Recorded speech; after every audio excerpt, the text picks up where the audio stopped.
Hello everyone, I am the storyteller and I am here to help you today. I know you use this video to fall asleep, so before that, like the video and subscribe to the channel. Also, where are you from and what time are you watching? Now get comfortable and relax. The Millfield thermoelectric plant had been dead for 17 years when I first slipped through its rusted gates. Dead, but not silent. That should have been my first warning. I'd gotten permission from the current landowner, some investment firm that bought distressed properties and let them rot while waiting for the right development opportunity. The paperwork was clean, my insurance current, my equipment checked twice. I'd explored dozens of abandoned industrial sites across the Northeast, documenting their decay for my urban exploration blog. This one promised to be special, a massive coal-fired plant squatting on the banks of the Merrimack River like some prehistoric beast, its smokestacks reaching toward gray October skies. The main turbine hall stretched before me like a cathedral of rust and shadow. Shafts of weak sunlight pierced the broken skylights, illuminating dust motes that danced in the still air. My footsteps echoed in the vastness, each sound multiplying and returning to me distorted. The place felt heavy, oppressive in a way that had nothing to do with its industrial past. But it was the coal silos that drew me. 3 massive concrete cylinders, each one 100 feet tall, connected by a network of conveyor housings and maintenance catwalks. The access door to the first silo hung open, its metal frame warped by years of thermal expansion and neglect. I clicked on my headlamp and stepped inside. The circular chamber yawned above me, its walls curving upward into darkness that seemed to swallow my light beam. The air was thick and stale, tasting of coal dust and something else, something organic and unpleasant. My lamp's LED should have illuminated at least 50 feet up those concrete walls, but the darkness pressed against it like a living thing, refusing to give ground. That's when I first noticed the vibration. It started as a tremor in the metal catwalk beneath my boots, so subtle I might have dismissed it as my imagination. But as I stood still, listening, the vibration grew stronger. The handrail under my palm buzzed with a frequency I could feel in my bones. There was no wind outside. I'd checked the weather before coming. No machinery running anywhere in the complex. Yet something was making the entire structure hum. I pulled out my phone and opened the Spectrum Analyzer app I use to document the acoustic signatures of abandoned places. The screen flickered as it calibrated, then began displaying the incoming audio in real time. What I saw made my breath catch. The frequency pattern was perfect. Too perfect. Concentric circles radiating outward from a central point, each ring precisely spaced, each pulse arriving with mechanical regularity. It looked like the interference pattern from a tuning fork or the ripples from a stone dropped in still water, but this was sound made visible, and it was coming from somewhere deep in the darkness above me. I saved the recording and started climbing. The maintenance ladder was solid enough, though each rung vibrated under my weight. As I ascended, the humming grew louder, not just audible now, but felt. It resonated in my chest cavity, made my teeth ache. 30 feet up, I paused to check my equipment. The Spectrum Analyzer showed the same perfect circles, but they were tighter now, the frequency higher. At the 50-foot mark, something changed. The handrail grew warm under my grip. Not sun-warmed or even body heat warm, but genuinely hot, as if current were running through it. I jerked my hand away and nearly lost my balance. The metal glowed faintly in my peripheral vision, though when I turned my headlamp directly on it, it looked normal. I should have descended then, should have packed up my gear and driven home to edit photos and write blog posts about thermal expansion and acoustic resonance in abandoned structures. Instead, I kept climbing. The top of the silo opened onto a narrow platform that ringed the inner circumference. My light finally found the opposite wall, revealing the full scope of the chamber. It was empty, as I'd expected. The coal had been removed decades ago. But the floor, nearly 100 feet below, was covered with metal discs. Dozens of them, each about 3 feet across, arranged in perfect concentric circles that matched exactly the pattern I'd recorded on my phone. The humming stopped. The silence was immediate and absolute. more unsettling than the sound had been. I could hear my heart hammering, my breath rasping in the dead air. The metal discs below reflected my headlamp beam like dark mirrors, creating spots of light that seemed to pulse with my heartbeat. I took photographs. Lots of them. Lots of. The images came out strangely overexposed, as if some invisible light source were overwhelming my camera's sensors. In several shots, the metal discs appeared to have moved slightly between frames, though I knew that was impossible. By the time I climbed back down and made my way out of the silo, the sun was setting. The complex looked different in the fading light, more alive somehow, as if the approaching darkness were awakening something that slept during the day. Windows that had appeared empty now seemed to watch me as I walked back to my car.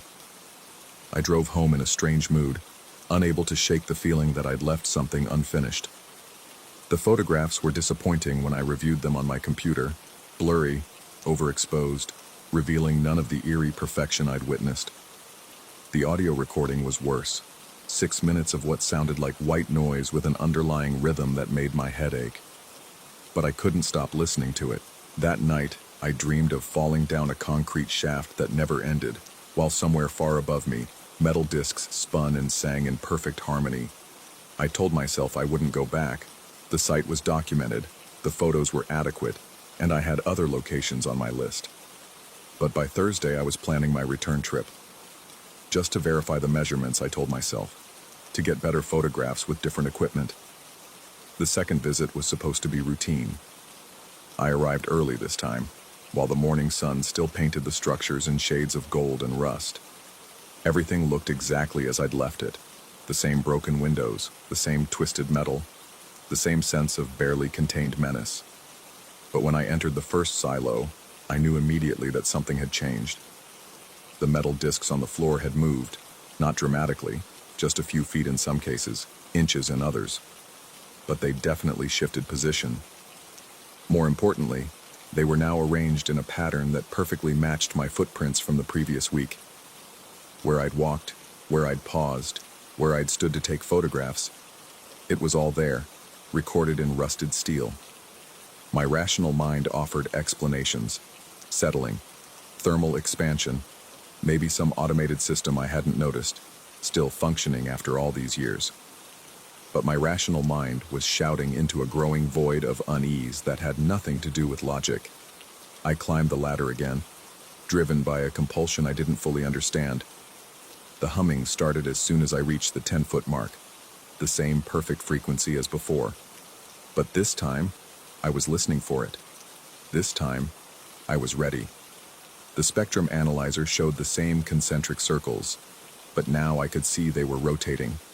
Slowly, hypnotically, like the mechanism of some vast invisible clock. The pattern shifted as I climbed, responding to my presence in ways that should have been impossible. At the top platform, I made a discovery that sent ice through my veins. Scratched into the concrete rail, crude but unmistakable, were fresh marks, tally marks, 7 of them, arranged in the traditional groups of 5 plus 2. Someone had been keeping count of something. But count of what? And who else had access to this sealed facility? I called out, my voice echoing strangely in the vertical chamber. No response came back, but the quality of the echo was wrong. It returned too quickly, as if the sound were being compressed or distorted somehow. That's when I noticed my shadow. It was too long for the angle of the sun, and it was moving independently of my body. Not dramatically, just small adjustments, tiny corrections, as if it were trying to maintain some ideal position relative to the metal discs below. When I shifted left, it compensated right. When I leaned forward, it pulled back. I fumbled for my phone, desperate to record this impossible phenomenon, but when I raised the device, my shadow suddenly snapped back into normal behavior, falling exactly where it should according to the laws of physics and geometry. The metal discs, however, had begun to move. It started with the outermost ring. One disc rotated slowly clockwise, its surface catching and reflecting my headlamp beam. Then another disc moved, and another. Soon the entire floor was alive with slow, purposeful rotation. The pattern was hypnotic, mesmerizing in its mechanical perfection. The humming returned, but louder now, more complex, harmonics layered upon harmonics, creating a sound that seemed to bypass my ears entirely and resonate directly in my skull. The spectrum analyzer couldn't process it. The screen flickered and went dark, overwhelmed by input it wasn't designed to handle. I should have run. Every instinct screamed at me to climb down immediately and get out of that place, but I was transfixed by the movement below, the impossible choreography of rusted metal dancing in perfect synchronization. Then I saw the figure.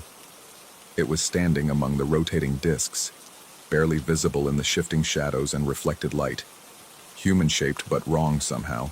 Too tall, too thin, moving with a fluid grace that didn't match the mechanical precision of its surroundings. It seemed to be conducting the movement, orchestrating the dance of metal with subtle gestures. I blinked, and it was gone. But the discs continued their rotation, and now I could see a new pattern emerging. They were spelling something, forming letters with their arrangement. Slowly, agonizingly, a message took shape in rusted steel. "You hear us." The words hung there for perhaps 30 seconds before the discs scattered back into random positions. But I'd seen them. I'd documented them in the depths of my mind where no camera could follow. I climbed down faster than was safe, my hands shaking on the rungs. The ladder vibrated so violently now that I could barely maintain my grip. By the time I reached the bottom, the silo floor looked normal again, just scattered industrial debris, nothing more. But I could still hear the humming, even outside the structure. It followed me back to my car, resonated in the metal frame as I drove away. When I got home, it was still there, a barely audible frequency that seemed to emanate from my bones themselves. That was 2 weeks ago. I haven't returned to the Millfield plant, though I drive past it sometimes on my way to other locations. The place looks dormant during the day, but at night there are lights in the coal silos. Not electric lights, but something else. Something that pulses in the same perfect rhythm I recorded on my phone. I've tried to put the experience out of my mind, to find rational explanations for what I witnessed. Infrasound can cause hallucinations. Electromagnetic interference can affect electronic equipment. Old buildings settle in strange ways, especially structures as massive as industrial plants. But the audio recording on my phone has changed. I listen to it every night now, compulsively, and each time it's different. The white noise is gone, replaced by something that sounds almost like whispers, almost like voices, speaking in a language I don't recognize but somehow understand. They're saying my name. They're telling me to come back. And the terrifying thing is, I want to. Every day, the urge grows stronger. I find myself researching the plant's history, learning about the workers who died in industrial accidents, the nearby river that's been polluted for decades, the ground that's contaminated with heavy metals and coal ash. I've started having dreams about the place. In them, I'm standing on the platform again, watching the metal discs below arrange themselves into new messages, different words each time, but always the same meaning. You belong here. You understand us. You can hear what others cannot. Sometimes I wake up with dirt under my fingernails and the taste of coal dust in my mouth. Sometimes my phone shows GPS tracks to locations I don't remember visiting. And sometimes, in the bathroom mirror, I catch glimpses of that figure from the silo, tall, thin, moving with impossible grace just at the edge of my vision. The worst part is the doubt. Because what if none of it happened? What if the stress of unemployment, the isolation of spending so much time in abandoned places, the gradual erosion of human contact has finally taken its toll? What if the Millfield thermoelectric plant is just another dead building, and the only thing haunting it is my own fractured mind? I can't tell anymore. Reality has become as unstable as the rusted catwalks in that place, creaking under the weight of my perception. The line between what I experienced and what I imagined has blurred beyond recognition. But I know one thing with absolute certainty. I'm going back. Not because I want to, though God help me, I do want to. I'm going back because I have to.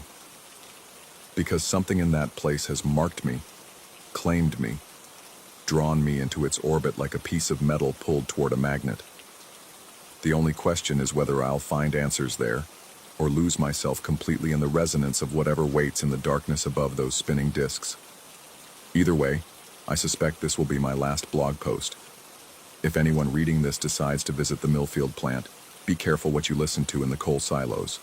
Some frequencies once heard can never be unheard, and some things that seem dead are just waiting for the right resonance to bring them back to life.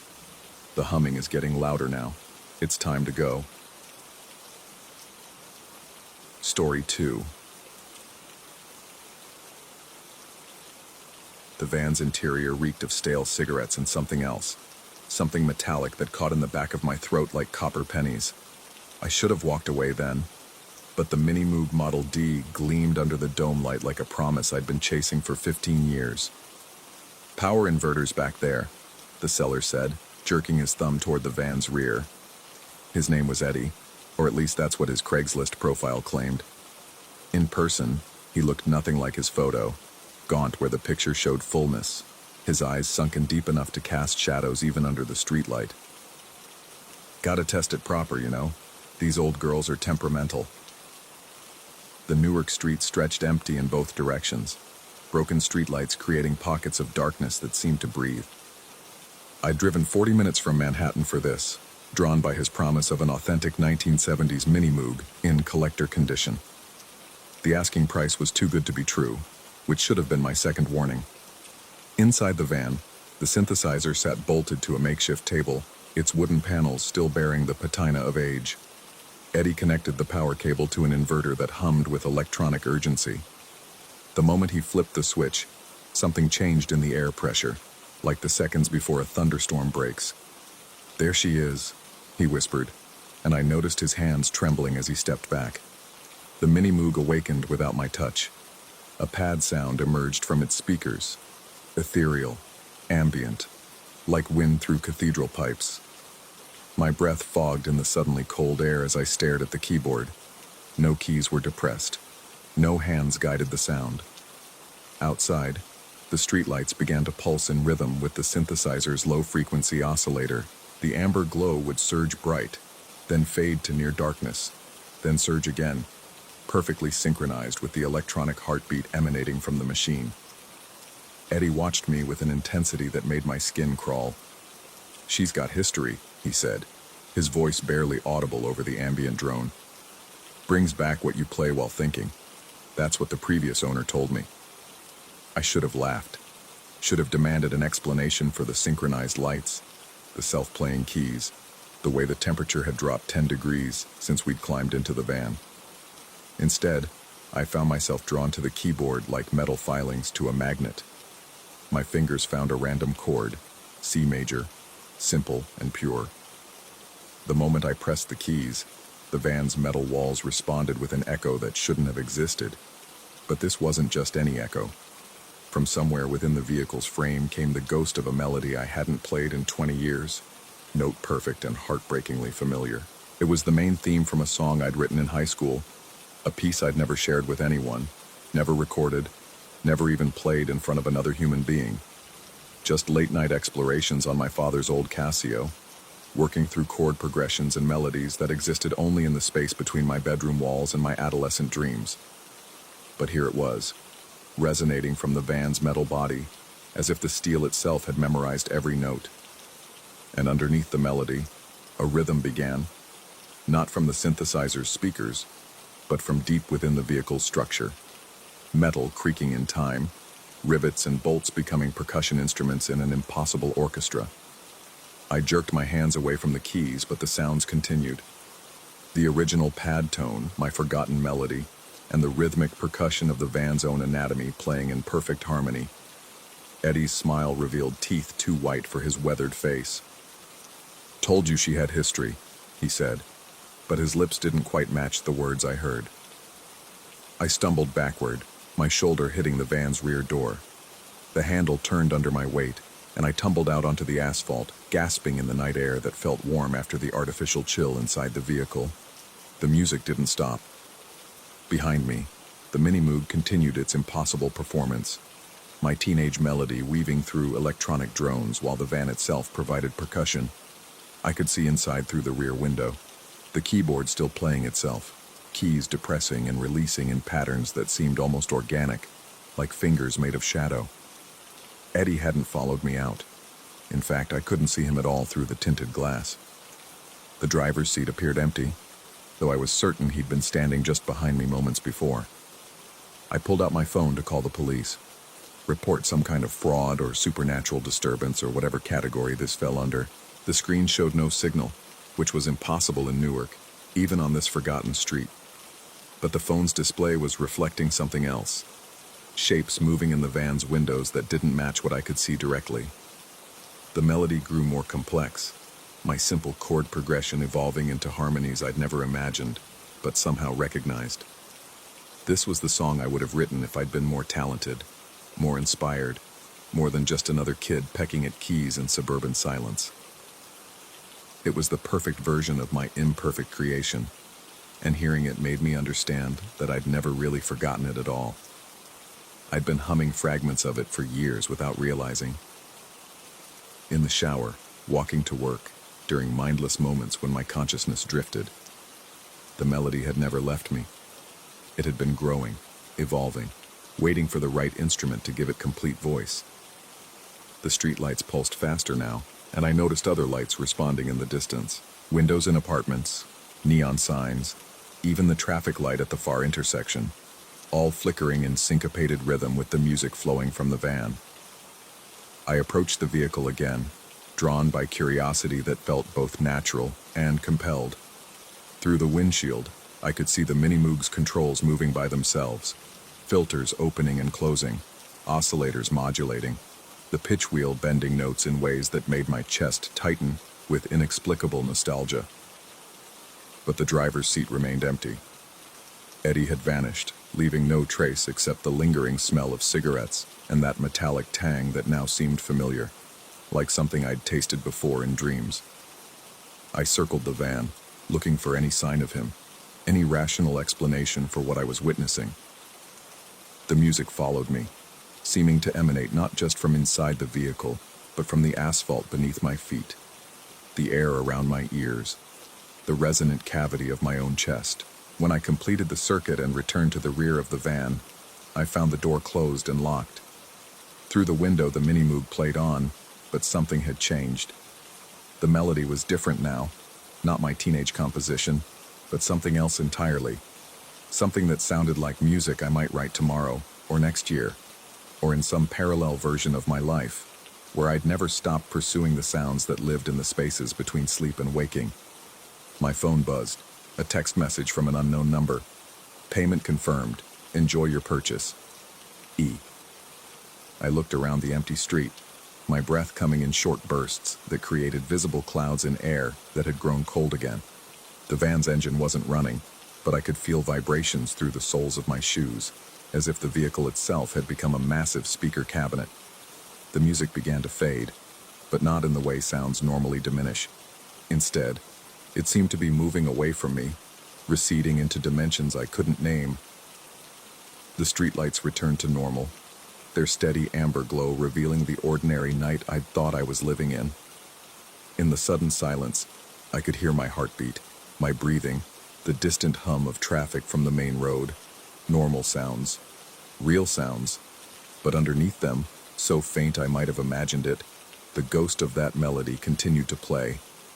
I walked back to my car, parked 50 yards away under a functioning streetlight. My hands shook as I searched for my keys, and I realized I was humming without conscious thought. The same tune that had emerged from the van, the evolved version of my long-buried composition. As I drove away, I caught glimpses of the van in my rearview mirror. It sat dark and silent under the broken streetlight, looking like any other vehicle waiting for morning, but I could swear I saw shapes moving inside it, shadows that danced to rhythms only they could hear. 3 days later, I received a package at my apartment. Inside, carefully wrapped in vintage foam padding, was a Mini-Moog Model D in perfect condition. No return address, no invoice, no explanation. Just the synthesizer and a handwritten note. She remembers everything you've ever thought about playing. I set it up in my bedroom, the same room where I'd written that teenage melody on my father's old Casio. The moment I connected the power, the familiar pad sound emerged from the speakers. Soft, ambient, welcoming. I haven't touched the keys yet. I'm not sure I want to know what else it remembers, what other musical thoughts have been cataloged in whatever impossible database drives its electronic consciousness. But late at night, when the city quiets and I'm hovering between sleep and awareness, I can hear it playing softly to itself. Sometimes it's my teenage melody, perfectly rendered and beautifully evolved. Sometimes it's compositions I've never heard, but feel like I've known forever. And sometimes, rarely but unmistakably, I hear the sound of van doors closing, the whisper of cigarette smoke, and a voice that might be Eddie saying the same words over and over. She's got history, brings back what you play while thinking. I've started sleeping with noise-canceling headphones, but the music finds its way through anyway. It's not coming through my ears anymore. It's resonating in the frequency of my thoughts, the rhythm of my dreams, the harmonic progressions that play behind my eyes when I close them. And I'm beginning to suspect that the van never left Newark, that Eddie never existed at all, that the Minimoog sitting in my bedroom is not the same instrument I saw that night, but rather a perfect replica created by my own desperate desire to possess something impossible.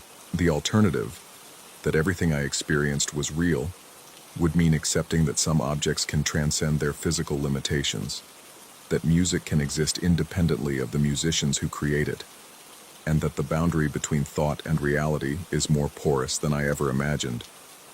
I prefer the explanation that I'm losing my mind. It's somehow less terrifying than the alternative. But when I walk past the Minimoog, heading to bed or leaving for work, I sometimes catch it moving. Just peripheral vision, just the suggestion that keys are depressing under invisible fingers. And in those moments, I remember the feeling of standing outside that van, listening to my own thoughts given voice by circuits and oscillators that somehow knew me better than I knew myself. The melody continues, whether I'm awake or asleep, whether I'm in my apartment or walking the city streets. It's become the soundtrack to my existence, the background music to every moment of my life. And sometimes, in the spaces between the notes, I can still smell cigarettes and taste copper, as if some part of me never left that van at all.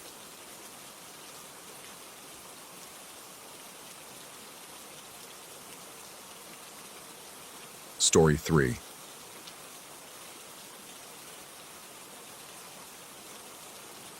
The smell hits you first.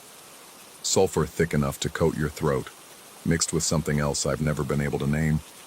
23 years guiding tours through the northwestern geothermal fields, and that underlying scent still makes my skin crawl. It's not decay exactly, more like the breath of something that's been sleeping too long underground. I tell every group the same thing. Stay on the walkways. Simple rule. The wooden planks are the only thing between tourists and scalding springs that could cook flesh in seconds. Most people listen. Most people have enough sense to respect the earth when it's literally breathing fire beneath their feet. But there's always one. The morning started normal enough. 17 adults from some corporate retreat, all hiking boots and expensive camera equipment. They clustered around me at the visitor center while I went through my standard spiel about thermal features, safety protocols, the usual warnings.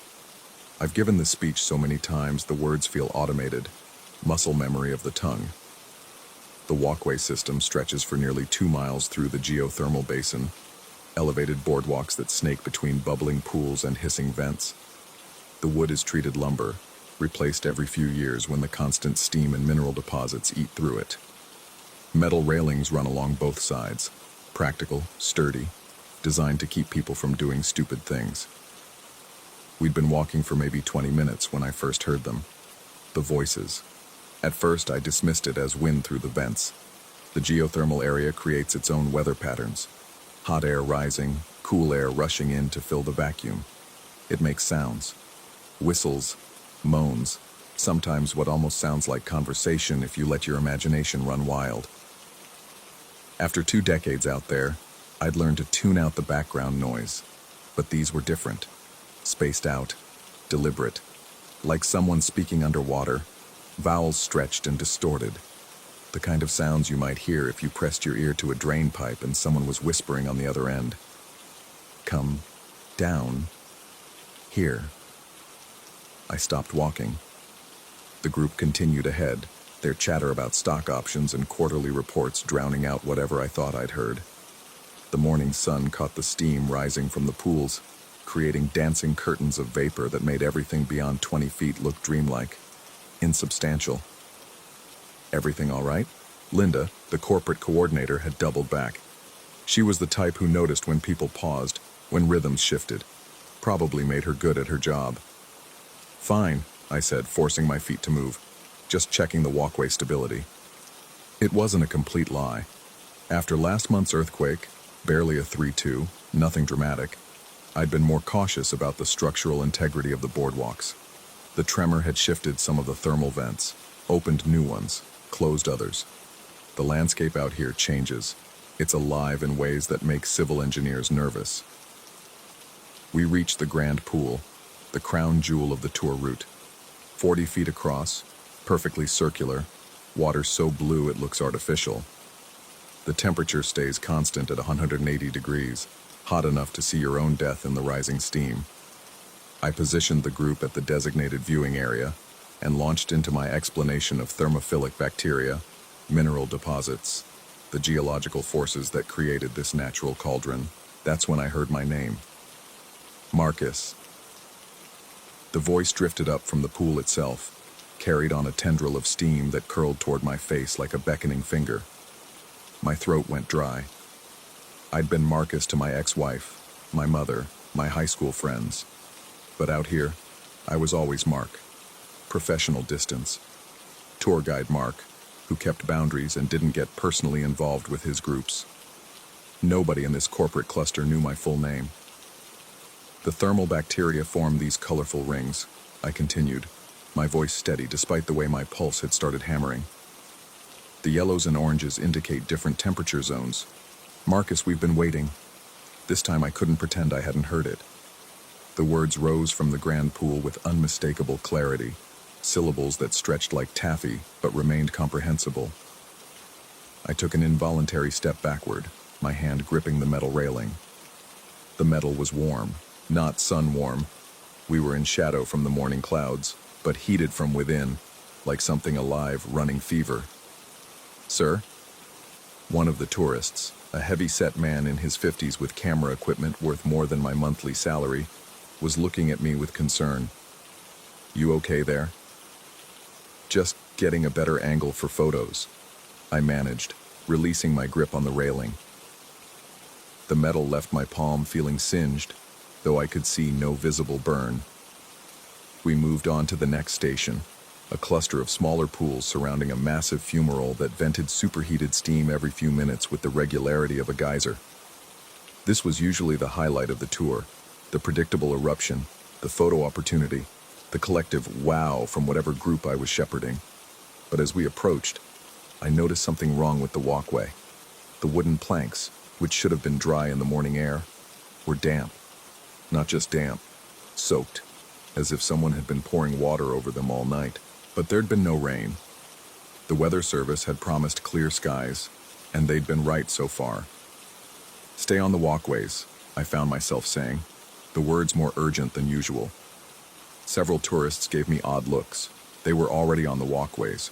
Where else would they go? The heavy-set man with the expensive camera, Bob, I think his name was, stepped closer to the railing, angling for a better shot of the fumarole. Professional instinct made me watch him more carefully. In 23 years, I'd developed an eye for the risk-takers, the boundary pushers, the ones who thought rules were suggestions. Get ready, I announced to the group. Eruption in 30 seconds. The fumarole vented on schedule, a thunderous hiss of steam and superheated gas that rose 40 feet into the air. Everyone raised their cameras, and for a moment the walkway filled with the mechanical clicking of shutters. That's when Bob stepped off the boardwalk, not far, just 1 foot onto the mineral-crusted ground beside the walkway, seeking that perfect angle that would make his colleagues back home envious. 1 foot on forbidden territory, weight shifted, camera raised. I opened my mouth to call out the standard warning, but before I could speak, the metal railing beside him flared bright orange, not red hot, orange, the color of molten steel, of metal pushed beyond its melting point. The railing glowed like a brandishing iron for maybe 2 seconds, long enough for everyone to see it, long enough for the air around it to shimmer with heat waves. Then it dimmed back to normal gray, but not before emitting a sharp crack like a gunshot. Bob jerked his foot back onto the walkway so fast he nearly fell over. The entire group stood frozen, staring at the railing that looked perfectly ordinary now, as if we'd all hallucinated the same impossible thing. "Equipment malfunction," I heard myself saying. "Sometimes the metal conducts heat from underground thermal activity. That's why we stay on the walkways." It was complete bullshit. The railings were designed specifically to resist thermal conduction. They were anchored deep, yes, but with insulating materials that prevented exactly this kind of heat transfer. In 23 years, I'd never seen anything like what had just happened. But the group accepted the explanation because it was the only rational one available. Humans have an extraordinary capacity for explaining away the impossible when faced with it directly. We moved on, but the atmosphere had changed. The earlier chatter about corporate politics and vacation plans had died to nervous whispers. People stayed closer to the center of the walkway, away from the railings. They'd learned the lesson Bob's camera had taught them, even if they couldn't articulate exactly what that lesson was. The whispers from the thermal vents grew more frequent as we progressed deeper into the geothermal field. Always just at the edge of comprehension, always in voices that sounded almost familiar but not quite identifiable. I caught fragments. "Down here. Join us. So warm." By the time we reached the final stop on the tour route, a scenic overlook where the walkway formed a loop around a cluster of smaller pools, my nerves were stretched tight as piano wire. The wood beneath our feet felt increasingly unstable, flexing more than it should under our combined weight. The dampness I'd noticed earlier had spread, making the planks slippery despite the lack of precipitation. Linda asked me to take a group photo at the overlook, everyone clustered together with the steaming pools as backdrop. Standard request. I'd taken thousands of similar shots over the years. I positioned them carefully, made sure everyone was visible, held up Linda's phone. "Say, geothermal," I called out, the old joke that usually got a laugh. Through the phone's screen, I could see them clearly. 17 adults in hiking gear, tired but smiling after their 2-hour tour. Behind them, the steam rose from the pools in lazy columns, creating that ethereal backdrop that made for memorable vacation photos. But as I held the phone steady, waiting for everyone to settle into position, I noticed something else in the frame. Shadows. In the steam, beneath the walkway, moving with purposeful deliberation. At first I thought it was just the play of light and vapor, the kind of optical illusion that the constantly shifting steam created. But these shadows had definition, structure. They looked like hands, dozens of hands, reaching up from below the boardwalk, grasping the support beams, the cross braces, the very planks we stood on. The shadows appeared to be holding the walkway together. I blinked hard, shook my head slightly, looked again. The shadows were still there, still moving, still grasping. As if something beneath the walkway was supporting our weight, keeping us from plunging into the scalding pools below. "Did you get it?" Linda asked. I realized I'd been standing frozen for nearly a minute, phone raised but not taking the shot. The group was looking at me with the patient annoyance of people who'd been holding smiles too long. "Technical difficulty," I said, taking several quick photos in succession. Through the screen, the shadows remained visible, hands and arms reaching up through the steam, like the earth itself was trying to embrace us. The walk back to the visitor center felt endless. Every step made the wooden planks creak and sag more than they should. Every pool we passed whispered my name. Every railing felt warm to the touch, as if fever ran through the metal like blood through veins.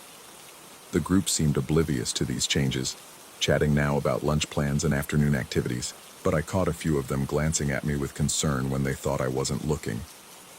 I wondered what they saw in my face, what I was failing to hide. At the visitor center, I gave my standard closing remarks about staying hydrated and watching for elevation sickness at higher altitudes, professional to the end. Linda tipped me $20 and told me it had been an educational experience. The group dispersed to their rental cars, already planning their next adventure. I waited until they were gone before returning to my office to download and review the tour photos Linda had asked me to email to the group. Standard procedure. I always checked the shots for quality, deleted any obvious mistakes, made sure everyone looked good before sending them out. The first few images were normal. Happy tourists, scenic backgrounds, the usual vacation snapshots that would end up in social media posts and office presentations about team-building retreats, but the group photo from the overlook made my hands shake. Everyone was clearly visible, smiling and relaxed. The steaming pools provided the dramatic backdrop I'd framed. But beneath the walkway, clearly visible through the gaps in the wooden planks, dozens of pale hands gripped the support structure. Arms disappeared into the steam and mineral deposits below, as if the earth had grown limbs specifically to hold us up. In the photo, the hands looked almost protective, gentle, like something that cared about our safety was making sure we didn't fall. I stared at the image for long minutes, zooming in, adjusting contrast, looking for any explanation that didn't involve supernatural intervention or complete psychological breakdown. Digital artifact, camera malfunction, trick of light and steam. But the hands were too detailed, too consistent. They had fingernails, knuckles, wedding rings on some of them. I scrolled through the other photos I'd taken, looking for similar anomalies. They were there in every shot that included the walkway, shadows and hands supporting the structure from below, keeping tourists safe from dangers they couldn't see. The logical explanation was that I was losing my mind.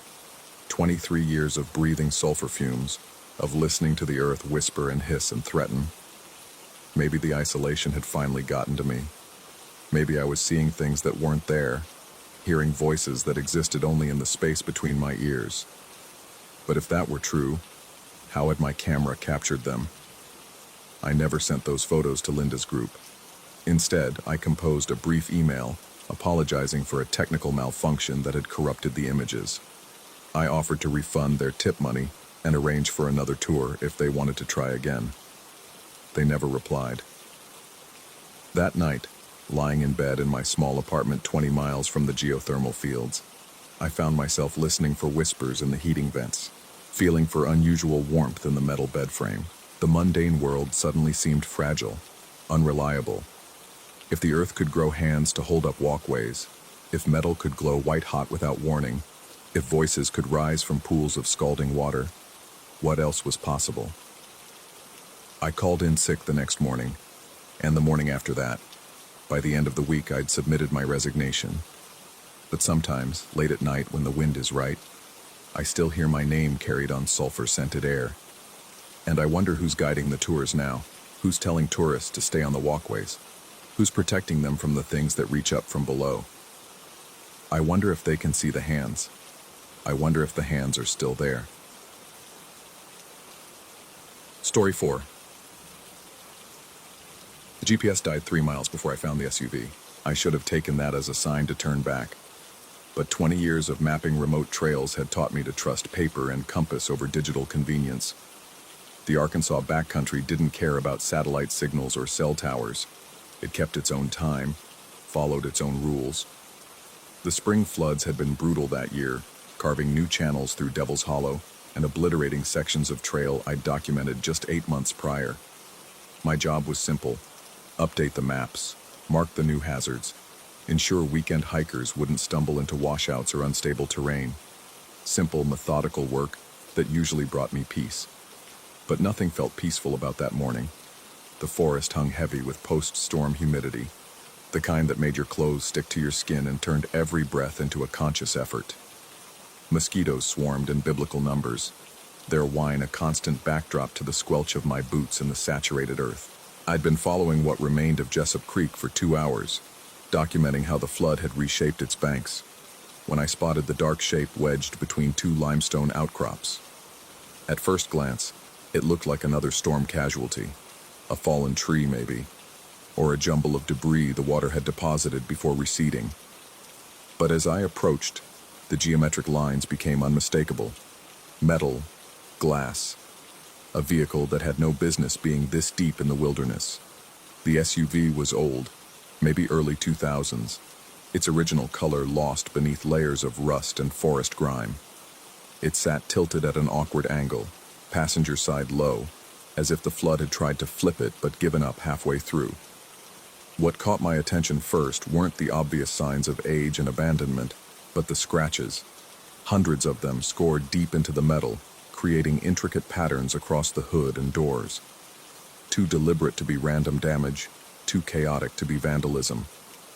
And the tape, strips of reflective emergency tape, the kind search and rescue teams use, hung in tattered ribbons from the mirrors and door handles.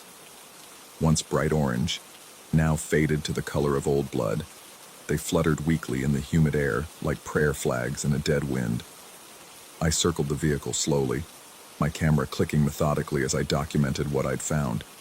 The license plate was missing, torn away by the flood or removed deliberately. The windows were intact but opaque with grime, offering only vague hints of the interior. Standard procedure would be to photograph everything, note the GPS coordinates, if my unit were working, and report the find to the local authorities when I returned to civilization. But something about the scene felt wrong in ways I couldn't articulate.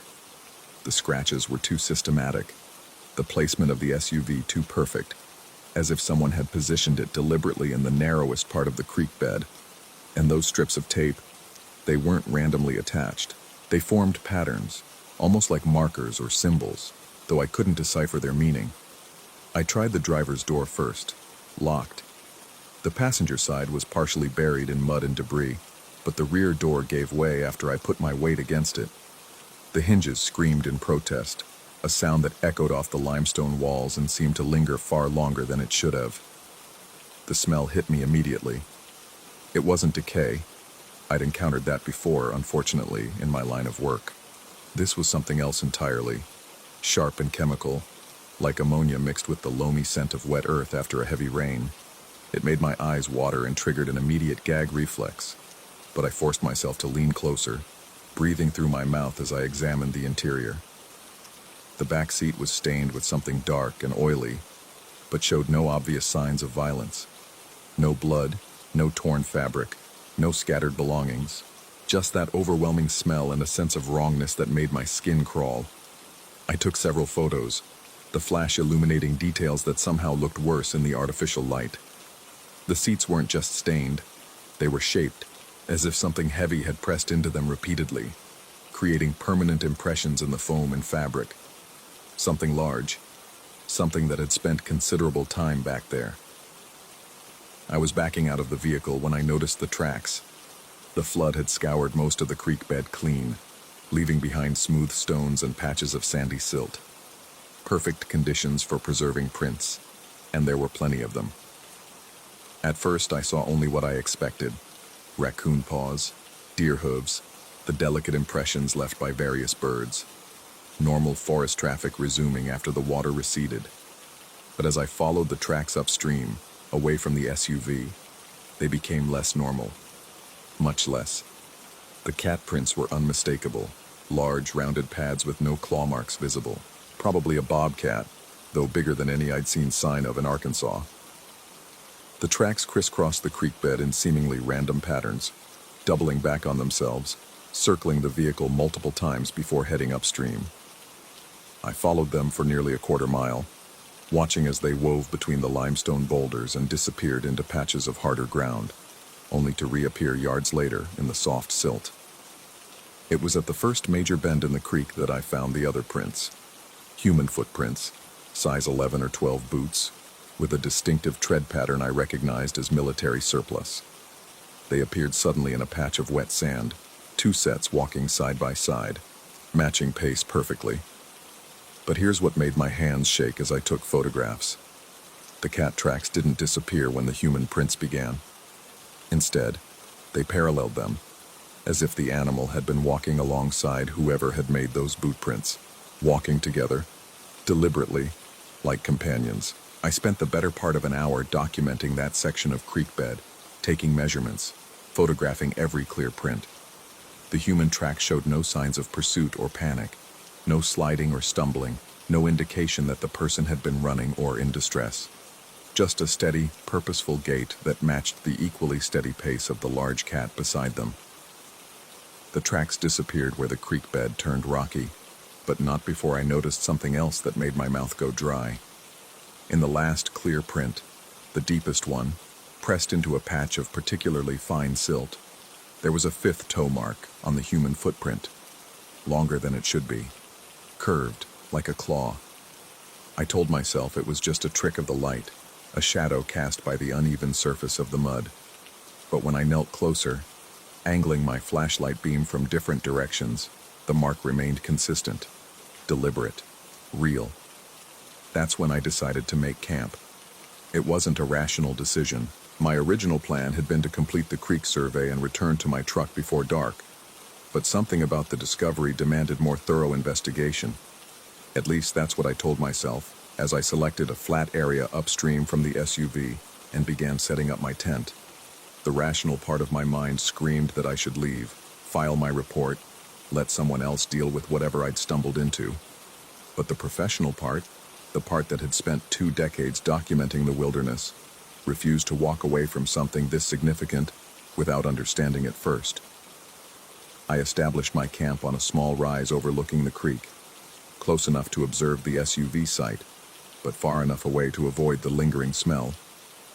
The afternoon passed quietly as I organized my notes and uploaded photos to my backup drive. Everything felt normal in the daylight. Just another routine mapping assignment with an unusual discovery. It was only as the sun began to set that the forest started to feel different. The normal evening sounds seemed muted, as if the trees themselves were holding their breath. No owl calls, no rustle of small animals moving through the underbrush. Even the mosquitoes, so persistent during the afternoon, had largely disappeared. The silence was so complete it felt intentional, like the entire ecosystem was waiting for something. I tried to shake off the unease by focusing on routine tasks. Dinner from my camp stove, checking my equipment, reviewing the day's findings. But as darkness settled over the hollow, I found myself listening intently to every small sound, cataloging each noise and trying to identify its source. That's when I heard the purring. It started so low I felt it more than heard it, a rumbling vibration that seemed to emanate from the ground itself. At first I thought it might be distant machinery, a generator or heavy equipment from some logging operation miles away, but as I listened more carefully, the sound resolved into something organic, something alive.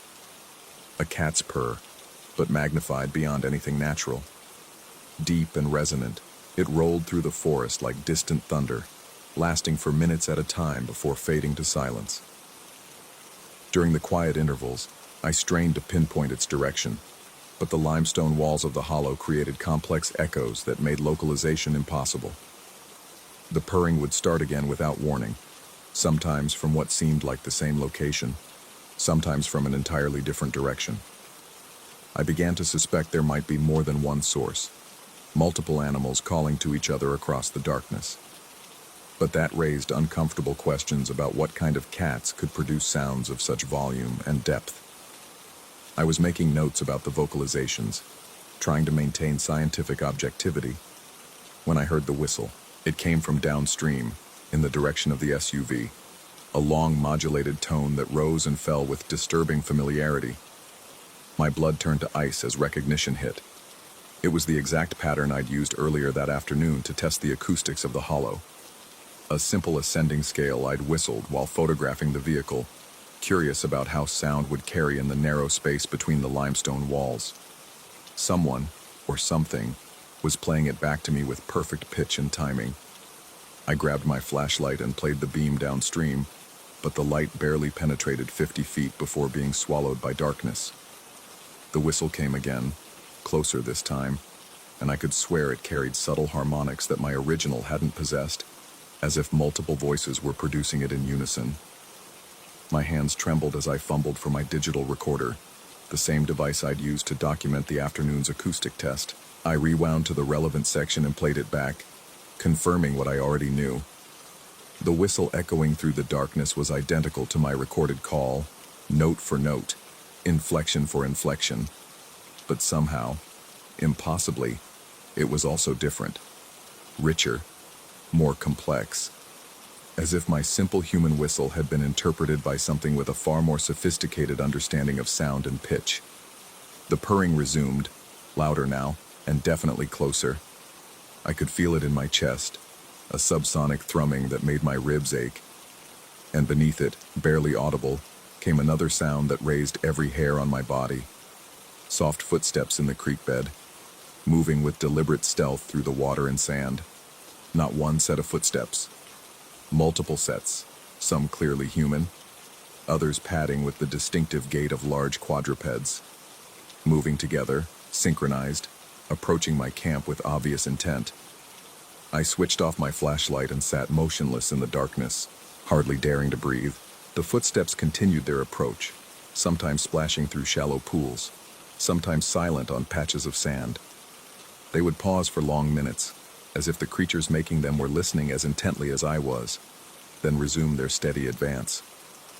The whistle came again, much closer now, and this time it was answered by another from a different direction, then another. Soon the hollow filled with a chorus of perfect reproductions of my afternoon's casual acoustic test, each one carrying subtle variations that suggested individual voices while maintaining the core melody exactly. They were communicating, using my whistle as a language, a means of coordination in the darkness, and they were getting closer. I lost track of time sitting there in my tent, listening to the impossible symphony echoing off the limestone walls. The whistles continued in complex patterns, sometimes overlapping, sometimes responding to each other with call and response precision. The purring provided a constant undertone, rising and falling like breathing. And through it all came the soft sound of movement through the creek bed, splashing, padding, the occasional scrape of claws on stone. Multiple entities moving with purpose and intelligence, coordinating their approach through vocalizations that should have been impossible for any animal to produce. When dawn finally broke, the sounds ceased as suddenly as they had begun. One moment the hollow resonated with that alien chorus. The next it fell silent, except for the normal sounds of morning. Birds calling, water trickling over stones, the rustle of leaves in a gentle breeze. I emerged from my tent to find the camp apparently undisturbed. My equipment sat exactly where I'd left it, my food cache unopened, no obvious signs that anything had visited during the night. But as I walked to the creek to refill my water bottles, I found the evidence I'd been dreading. Tracks. Everywhere. The soft silt around my campsite was crisscrossed with prints, the same large cat paws I'd found near the SUV, mixed with boot prints that matched the ones from the creek bed. But there were others too, impressions that defied easy classification. Some looked almost human but with elongated toes, and what appeared to be claw marks. Others showed a strange combination of features, as if the creatures making them were neither fully human nor fully animal. They had circled my camp multiple times during the night, approaching to within yards of my tent before retreating. The pattern suggested careful reconnaissance, intelligent observation rather than random animal behavior. They had been studying me, learning, planning. The most disturbing discovery was a single, perfect impression in the mud directly outside my tent's entrance. A footprint that looked human at first glance, but upon closer examination revealed the same elongated clawed toes I'd seen at the creek bed, and pressed into the soft earth beside it, clear as daylight, was the print of a large feline paw. They had stood there together, human and animal, just inches from where I'd spent the night huddled in my sleeping bag. Watching. Waiting. For what? I couldn't begin to guess. I packed up camp with shaking hands, shoving gear into my backpack without the usual careful organization. The rational part of my mind insisted there had to be logical explanations for everything I'd observed. Unusual but natural acoustic phenomena, coincidental timing, perhaps even some elaborate hoax by local pranksters who'd somehow learned of my presence in the area. But as I made my way back downstream toward the SUV for one final documentation, I noticed something that shattered those comforting rationalizations. The reflective tape strips hanging from the vehicle had been rearranged during the night. What had been random tatters the day before now formed clear patterns, symbols that hurt to look at directly, and scratched into the sand beside the driver's door, as if left deliberately for me to find, was a message in block letters. "We know your voice now." I ran then, abandoning any pretense of scientific objectivity or professional thoroughness. My compass guided me back to the main trail, Then to my truck, my boots splashing through creek crossings and pounding over rocky terrain with desperate urgency. Behind me, following at a distance I couldn't gauge, came the sound of pursuit, not the chaotic crash of animals fleeing through underbrush, but the measured pace of intelligence tracking prey. And over it all, echoing through the forest with crystal clarity, my own whistle call repeated again and again by voices that should not have been able to produce such sounds.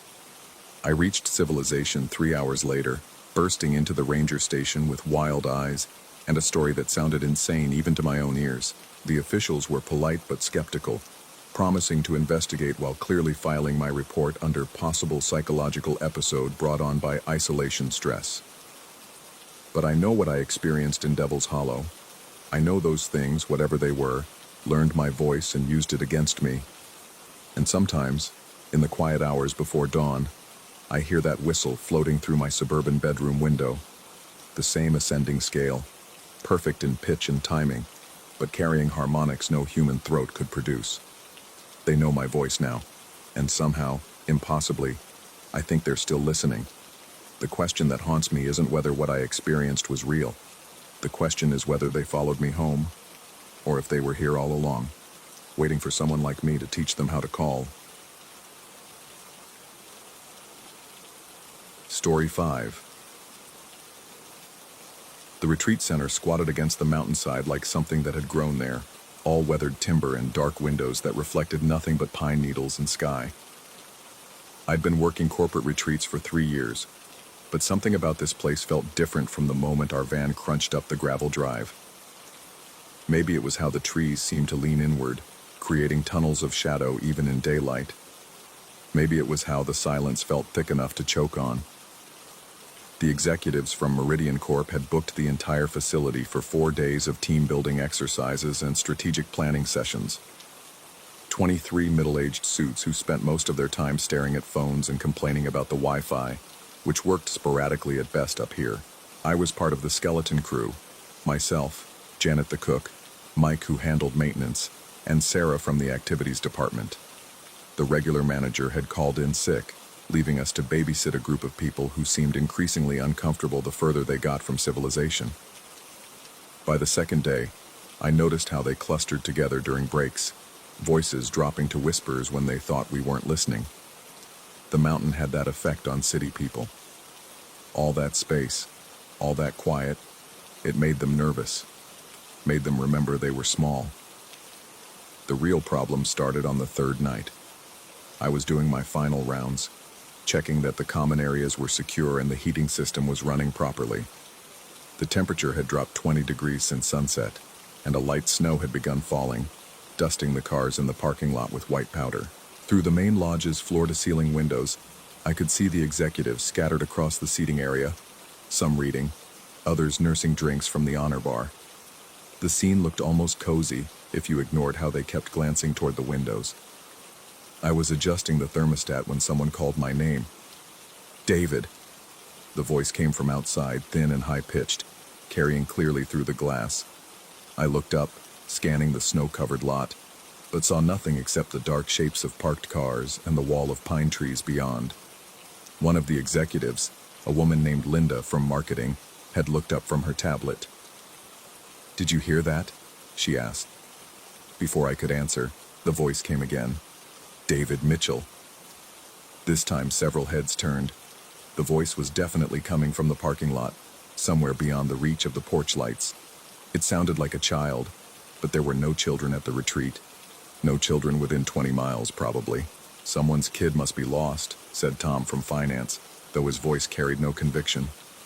I grabbed my coat and headed for the door, but Janet appeared at my elbow, her face pale.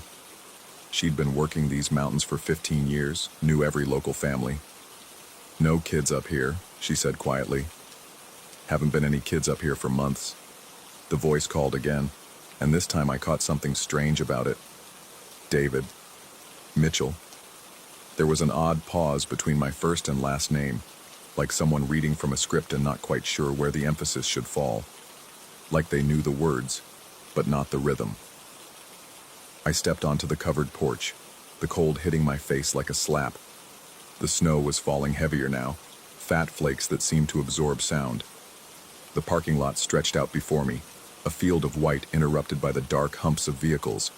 Beyond that, the forest pressed close, a wall of black between the towering pines. "Hello?"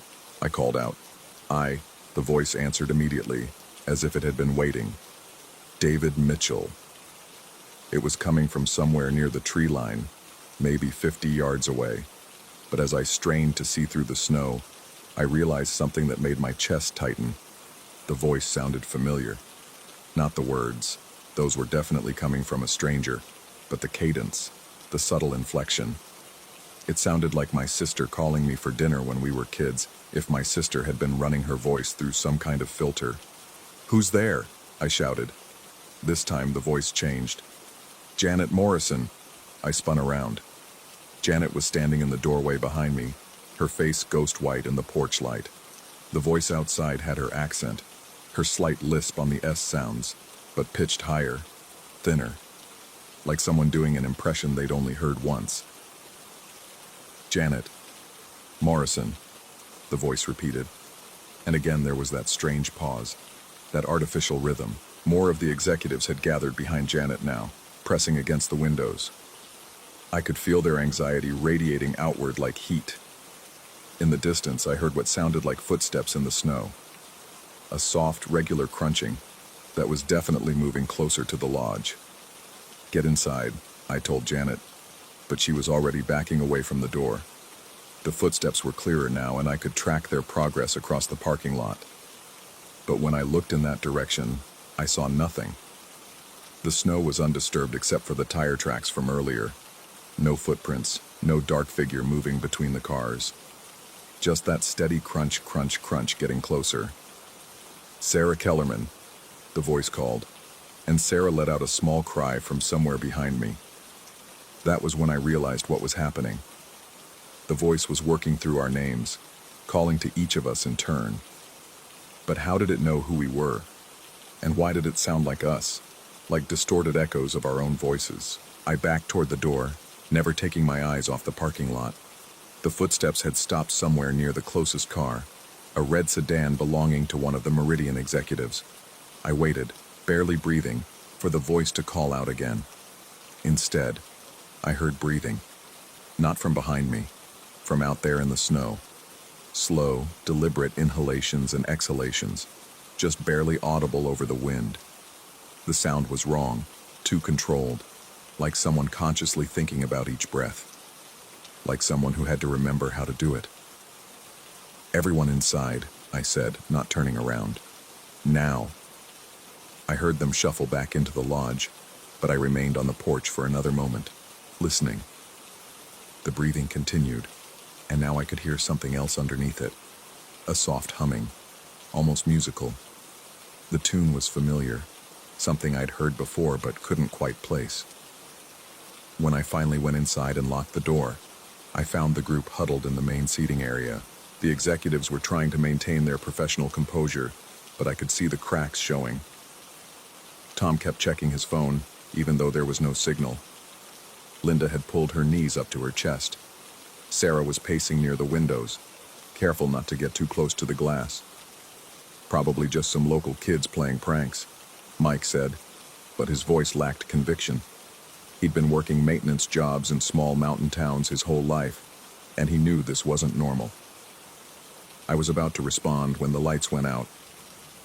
The sudden darkness was absolute, the kind of black you only get in the mountains, miles from any other light source. Someone gasped, and I heard the scrape of chairs as people shifted nervously. The heating system gave a mechanical sigh and went quiet. "Generator's down," Mike announced. "I'll go check it." "No," I said quickly. "Nobody goes outside." "It's probably just a fuel issue," he protested. "Won't take 5 minutes." Before I could argue, the voice came again.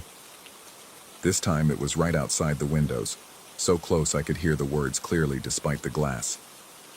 "Mike Patterson." The silence that followed was deafening. Even in the dark, I could feel everyone's attention focus on Mike, could hear his sharp intake of breath. The voice had gotten his inflection exactly right this time. The slight rasp from years of cigarettes, the tendency to drop his voice at the end of sentences. It was Mike's voice, but wrong, like hearing yourself on a recording played at the wrong speed. Mike. Patterson, it repeated, and there was that pause again, that artificial gap between the names. Something moved past the windows, a shadow darker than the surrounding darkness. It was tall, taller than any of us, and it seemed to glide rather than walk. As it passed, I caught a glimpse of what might have been a face pressed against the glass, but the features were wrong, stretched and distorted like a reflection in water. The shadow moved along the entire length of the window wall, and I realized it was circling the building, testing it, looking for a way in. "Sarah Kellerman," came the voice from a different direction now, somewhere near the back of the lodge. "Janet Morrison. Tom Brewster." It was calling all our names now, moving around the building and cycling through each of us in turn. But the voices were getting better, more accurate with each repetition. When it called my name again, the sound was so close to my own voice that I felt a chill run down my spine. "What does it want?" Linda whispered. I didn't have an answer. All I knew was that whatever was out there had learned our names, learned our voices, and was using them to call us outside. The question was how it had learned them, and what would happen if one of us actually answered. The circling continued for what felt like hours. Sometimes the voice would fall silent for long stretches, and we'd start to hope it had given up and moved on. Then it would return, closer than before, more insistent. David Mitchell, Mike Patterson, Sarah Kellerman. Each time, the voice was a little more perfect, a little more like the person it was calling. It was learning, adapting, getting better at being us. Around what I guessed was midnight, Janet cracked. "I can't take this anymore," she whispered, and before anyone could stop her, she was moving toward the door. "Janet, no!" I lunged after her, but she was already turning the lock. "Who are you?" she called out into the darkness. "What do you want?" The response came immediately, and it was her own voice calling back to her. "Janet Morrison. Come outside, Janet Morrison." She stood frozen in the doorway, staring out into the snow. The voice was coming from directly in front of her now, maybe 10 feet away, but there was nothing there, just darkness and falling snow. "Come outside," her own voice repeated. "Janet Morrison, come outside." I grabbed her arm and pulled her back, slamming the door and engaging the deadbolt. She was shaking, her eyes wide and unfocused. "It knows me," she whispered. "It knows how I sound." That was when I started to understand what we were dealing with. This wasn't just some mountain predator or disturbed local. This was something that learned, something that adapted, something that was trying to become us. The voice had gone quiet after Janet's encounter, but I could feel it out there, waiting. And as the hours passed, I began to notice something else. The breathing I'd heard earlier wasn't coming from outside anymore. It was coming from inside the lodge. At first, I thought it was just our own nervous breathing, magnified by fear and darkness. But as I listened more carefully, I realized there was one too many. Someone, or something, was breathing with us, matching our rhythm, learning our patterns. I counted silently. Janet, Mike, Sarah, myself, and the 23 executives. 27 people total. But I could hear 28 distinct breathing patterns in the darkness. "Is everyone here?" I whispered. A chorus of quiet confirmations came back, but I noticed something wrong. One of the voices was slightly off, just like the voice outside had been. Someone was trying very hard to sound like one of us, but they weren't quite getting it right. I pulled out my phone and activated its flashlight, sweeping the beam across the group. 27 faces stared back at me, all accounted for. But as the light played across them, I saw something that made my blood freeze. One of the faces was wrong, not obviously wrong.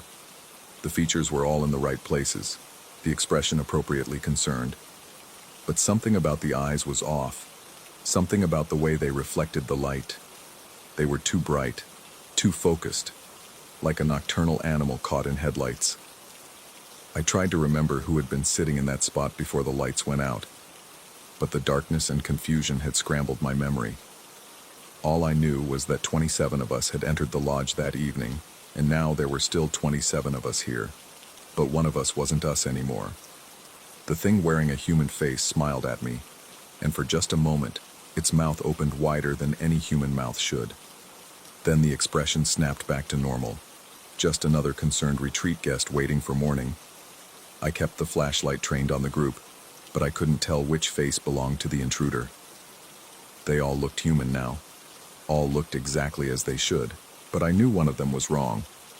One of them was learning to be us by sitting among us, breathing with us, watching us. And as the snow continued to fall outside and the darkness pressed in around us, I realized that by morning, it might have learned enough to replace any one of us completely. The question was, would we even know when it happened? I kept that light on until dawn, studying each face in turn, looking for signs of something that didn't belong. But the more I watched, the more I began to doubt my own perception. Had I really seen that wrong face? Or was my mind playing tricks in the darkness? Was there really an intruder among us? Or was I losing my grip on reality? When the sun finally rose and Mike got the generator running again, everything seemed normal. We were all still there, all accounted for, all apparently human. But as we prepared to leave that morning, I noticed that some of the executives seemed different, quieter, more observant, as if they were studying the rest of us. And when Janet said goodbye to me at the parking lot, there was something in her voice that didn't sound quite right. A subtle pause between my first and last name, like she was reading from a script. "Goodbye, David. Mitchell," she said, and smiled. "I'm back in the city now, back to my normal life. But sometimes late at night, I hear voices calling my name from empty streets. And when I look in the mirror, I wonder if the face looking back is really mine, or if something learned to wear it so well that even I can't tell the difference anymore." The retreat center is still operating, still hosting corporate groups in those beautiful mountain settings. I heard they hired a new staff member recently, someone with experience in hospitality management. Someone named David Mitchell. Story 6. The shelter appeared through the pine needles like a mirage of civilization. Weathered wood and rusted tin roof promising refuge from the October chill that had been gnawing at my bones for the last 3 miles. My hiking boots squelched against the damp earth as I approached, the sound unnaturally loud in the cathedral silence of the Appalachian wilderness. Another hiker sat hunched over a small camp stove, steam rising from a metal cup that caught the dying light. He looked up as I approached, nodding with the casual acknowledgement that trail veterans shared. Middle-aged, graying beard, the kind of lean build that spoke of years walking these mountains. We exchanged the usual courtesies, trail names, destinations, weather predictions. But something in his eyes suggested he'd rather be alone. I understood. The trail had a way of making solitude sacred. I claimed the opposite corner of the 3-sided shelter, hanging my pack from a nail driven deep into the support beam. The wood bore the scars of countless other travelers, initials carved with pocket knives, dates stretching back decades, the occasional philosophical observation etched in permanent marker. Someone had written, "The woods are lovely, dark, and deep," in careful script near my head. Frost, of course. Though out here, with darkness pooling between the trees like spilled ink, the words carried a weight the poet might not have intended. The temperature dropped with the sun. I pulled my sleeping bag tighter, listening to the forest settle into its nocturnal rhythms. Somewhere in the distance, an owl called, a hollow sound that seemed to echo from the hollow spaces in my chest. My companion had long since retreated into his own cocoon of nylon and down, his breathing steady but not quite the deep rhythm of sleep. That's when the radio crackled. I jerked upright, heart hammering against my ribs. The handheld radio sat in the outer pocket of my pack, switched off for the past 2 days to conserve battery. Yet static hissed from its speaker, growing stronger until words emerged from the white noise. "Attention all hikers in Sector 7. Evacuate immediately via East Trail. Repeat, evacuate now via East Trail." This is not a drill. The transmission cut to static, then silence. My companion was sitting up now, eyes wide in the faint glow of his headlamp. We stared at each other across the shelter's narrow space, the weight of those words settling between us like a physical presence. I fumbled for my topographical map, unfolding it with trembling fingers. The beam of my flashlight danced across the contour lines and trail markers, searching for something that should have been there but wasn't. No east trail. Not in this section. The main trail continued north and south along the ridgeline, with only an old fire road branching west toward the nearest parking area. Could be a mistake, my companion said, his voice barely above a whisper. But his eyes kept darting toward the darkness beyond the shelter's open side, as if something might emerge from between the trees. Footsteps approached through the undergrowth, the measured tread of someone who knew these woods well. A figure materialized at the edge of our small circle of light, wearing the familiar olive drab of a park ranger. But something was wrong. No flashlight beam preceded him. No reflective patches on his uniform caught our lights. He simply stepped from the darkness as if he belonged there, as if the night itself had taken human form. "Gentlemen," he said, his voice carrying the authority of someone accustomed to being obeyed, "you need to move now. East Trail, 200 yards north of here." I held up my map, pointing to the blank space where the trail should have been marked. "Sir, I don't see any east trail on the survey." "Maps don't show everything."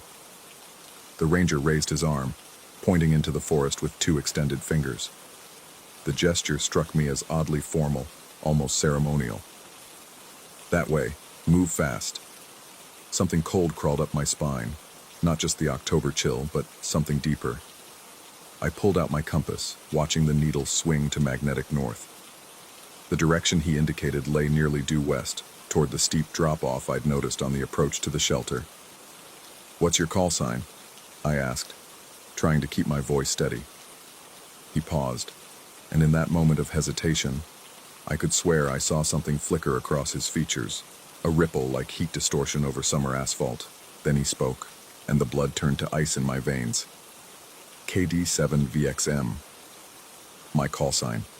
My exact call sign, pronounced with perfect inflection, the way I'd been saying it to other hikers for 3 days. No one else should have known it. No one. The ranger stepped closer, and I noticed that his boots made no sound on the fallen leaves. The forest floor should have been crackling with every movement, but he walked in complete silence, as if his feet never quite touched the ground. "The East Trail," he repeated, still pointing in that impossible direction. "Time is running out." My companion grabbed my arm, his fingers digging through the fabric of my jacket. We backed deeper into the shelter, pressing against the rear wall. The ranger watched us with eyes that seemed to catch light from sources that didn't exist, two pale coins floating in the darkness of his face. "We're staying here," I said, surprised by the steadiness in my own voice. The ranger tilted his head, too far to one side, like a bird studying prey. Then he smiled, and his teeth were too white, too perfect, like porcelain dentures in a skull. "Suit yourselves." He melted back into the darkness as suddenly as he'd appeared, leaving only the scent of something I couldn't identify. Not quite pine, not quite decay, but something in between that made my throat constrict. We didn't speak for several minutes. The forest had gone completely silent, as if every living thing had fled or held its breath. Even the wind had died, leaving the air thick and oppressive despite the cold. "Did you hear that radio transmission?" my companion finally whispered. I nodded, not trusting my voice. "My radio's dead. Has been for 2 days. Batteries died near Springer Mountain." The implications hit me like a physical blow. The transmission had come from my radio, my turned-off radio with a nearly full battery. But how could we both have heard the same impossible message? I was about to voice this question when the sound began. It started as a faint scratching from somewhere above us, like mice in the walls. But this shelter had no walls, only support beams and a roof open to the wind. The scratching grew louder, more deliberate, as if something with claws was working its way along the wooden framework. Then came the voice. It emerged from the wood itself, from the gaps between planks and the joints where beam met beam. A whisper at first, barely distinguishable from the wind, but growing clearer with each word. The descent was harder than expected. My blood turned to slush. Those words. I'd written those exact words in my trail journal 3 nights ago, describing the treacherous climb down from McAfee Knob. No one else had seen that entry. No one. The loneliness is getting to me. Another line from my journal, written during a moment of vulnerability I'd never shared with another soul. The voice seemed to be reading directly from the pages, but my journal was tucked deep in my pack, sealed in a waterproof pouch. Sometimes I wonder if I'm running from something or toward it. This was from yesterday's entry, thoughts I'd scribbled while sitting alone on a boulder outcropping, watching the sun set over the valley. Personal reflections I'd never spoken aloud, never intended for anyone else to see. My companion stared at me with growing alarm. "What is that? What's it saying?" But I couldn't answer.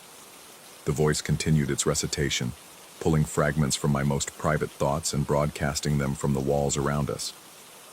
It spoke of my failed marriage, my decision to walk the trail alone, the panic attacks that had started after the divorce, intimate details of my psychological landscape, laid bare by something that shouldn't exist. I pressed my hands over my ears, but the voice seemed to come from inside my skull now, resonating through bone and tissue. The words grew more recent, approaching the present moment. "Something's wrong with this place." The ranger looked wrong. "I don't think we're alone out here."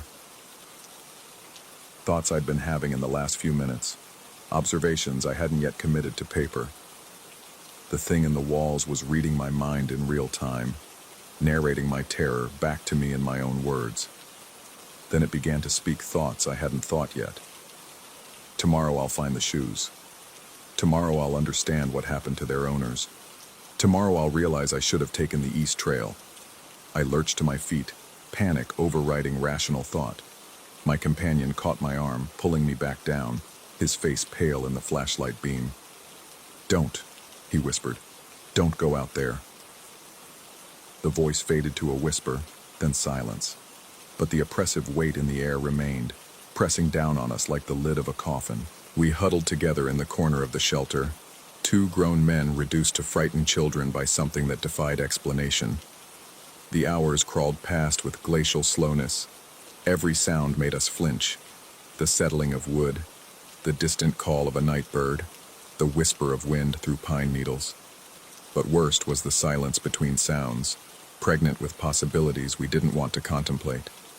Dawn came eventually, gray and reluctant through the forest canopy.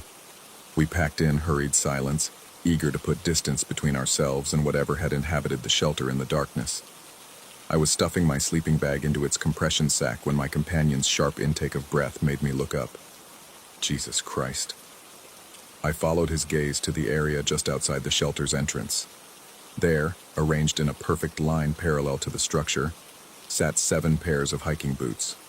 Different brands, different sizes, different degrees of wear. Some looked nearly new, others were cracked and faded with age. But all were carefully placed, toes pointing toward the forest, as if their owners had simply stepped out of them and walked away. My hands shook as I counted them again.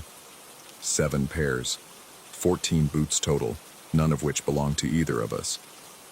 "How long have those been there?" my companion asked, his voice cracking. I couldn't answer. I'd been facing the entrance when we'd first arrived yesterday evening.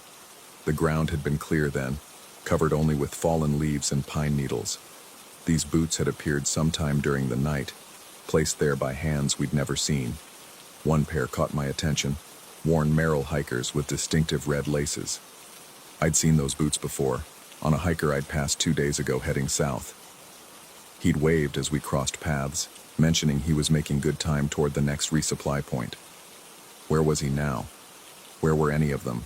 I approached the line cautiously, as if the boots might spring to life and run.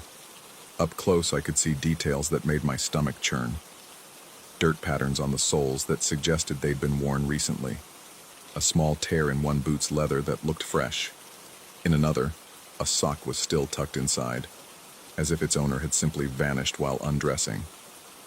"We need to report this," my companion said, but his voice lacked conviction. "Report what exactly? That we'd found abandoned boots? That a ranger had given us impossible directions?" That voices in the walls had read our private thoughts? I pulled out my radio, the same device that had delivered the mysterious evacuation message. The power button felt cold under my thumb as I switched it on. Static hissed from the speaker, then cleared to reveal normal Park Service chatter. Routine check-ins, weather reports, mundane communications that belong to the daylight world. Park Service, this is hiker KD7VXM at Shelter 47. We found some abandoned equipment and wanted to report. KD7VXM, this is Ranger Station Delta. We show no missing persons reports in your area. Are you experiencing an emergency? I looked at the line of boots, at my companion's pale face, at the shelter that had harbored something impossible in the darkness. Negative, Delta. False alarm. I switched off the radio and shouldered my pack. My companion did the same, and we began walking north along the main trail, putting distance between ourselves and the shelter. Neither of us looked back at the boots or spoke about what we'd experienced, but I could feel his tension matching my own, the shared weight of questions that had no rational answers. The trail stretched ahead, winding through stands of oak and maple touched with autumn fire. But the beauty of the mountains felt hollow now, like a painted backdrop concealing something darker. Every shadow between the trees seemed to hide watching eyes. Every distant sound might be footsteps following our path. As we crested a small rise, I caught a glimpse of the shelter through the trees behind us. From this distance, it looked perfectly normal, just another way station for weary travelers. But I knew I'd never stay in another trail shelter, never trust another ranger who appeared without warning in the darkness. And I knew that somewhere behind us, 7 pairs of empty boots were still waiting for their owners to return. Or perhaps waiting for new owners to fill them, hikers who might be more willing to take the east trail when the voice came whispering from the walls. The thought followed me up the mountain, matching pace with my footsteps, as persistent and inescapable as my own shadow. Because deep down, in the part of my mind that still heard whispers in wooden beams, I suspected our night at the shelter had changed something fundamental. We'd crossed some invisible threshold, stepped into a story that wasn't finished with us yet. And sometimes, in the corner of my vision, I could swear I saw a figure walking parallel to our path, always just out of direct sight, keeping perfect pace with our progress. A figure that cast no shadow and made no sound, wearing the olive drab uniform of someone who served a park service that existed in the spaces between reality and nightmare. The East Trail was still out there somewhere, waiting in the direction of impossible cliffs and abandoned boots. And eventually, I feared, we'd all find our way to it.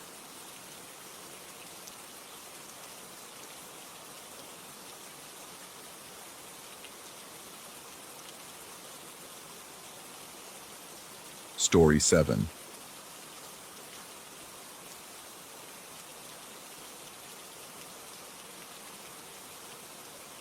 The cemetery air tasted of rust and regret. I stood before Dad's headstone for the 3rd time in as many months, the familiar weight of unfinished business pressing against my chest like a stone. The granite marker looked smaller somehow, weathered by another harsh New Jersey winter, its engraved dates already softening at the edges. Harold Benjamin Matthews, 1949-2019, beloved father. Below that, the words I'd chosen in my grief-addled state. His word was his bond. The irony wasn't lost on me.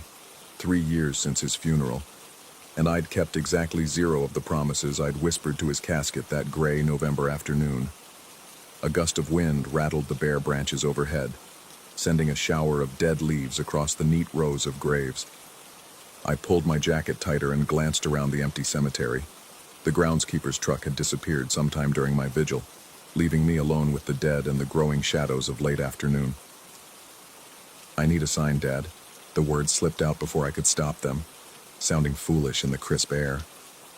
"Something to tell me you heard those promises, that maybe it's not too late to make things right."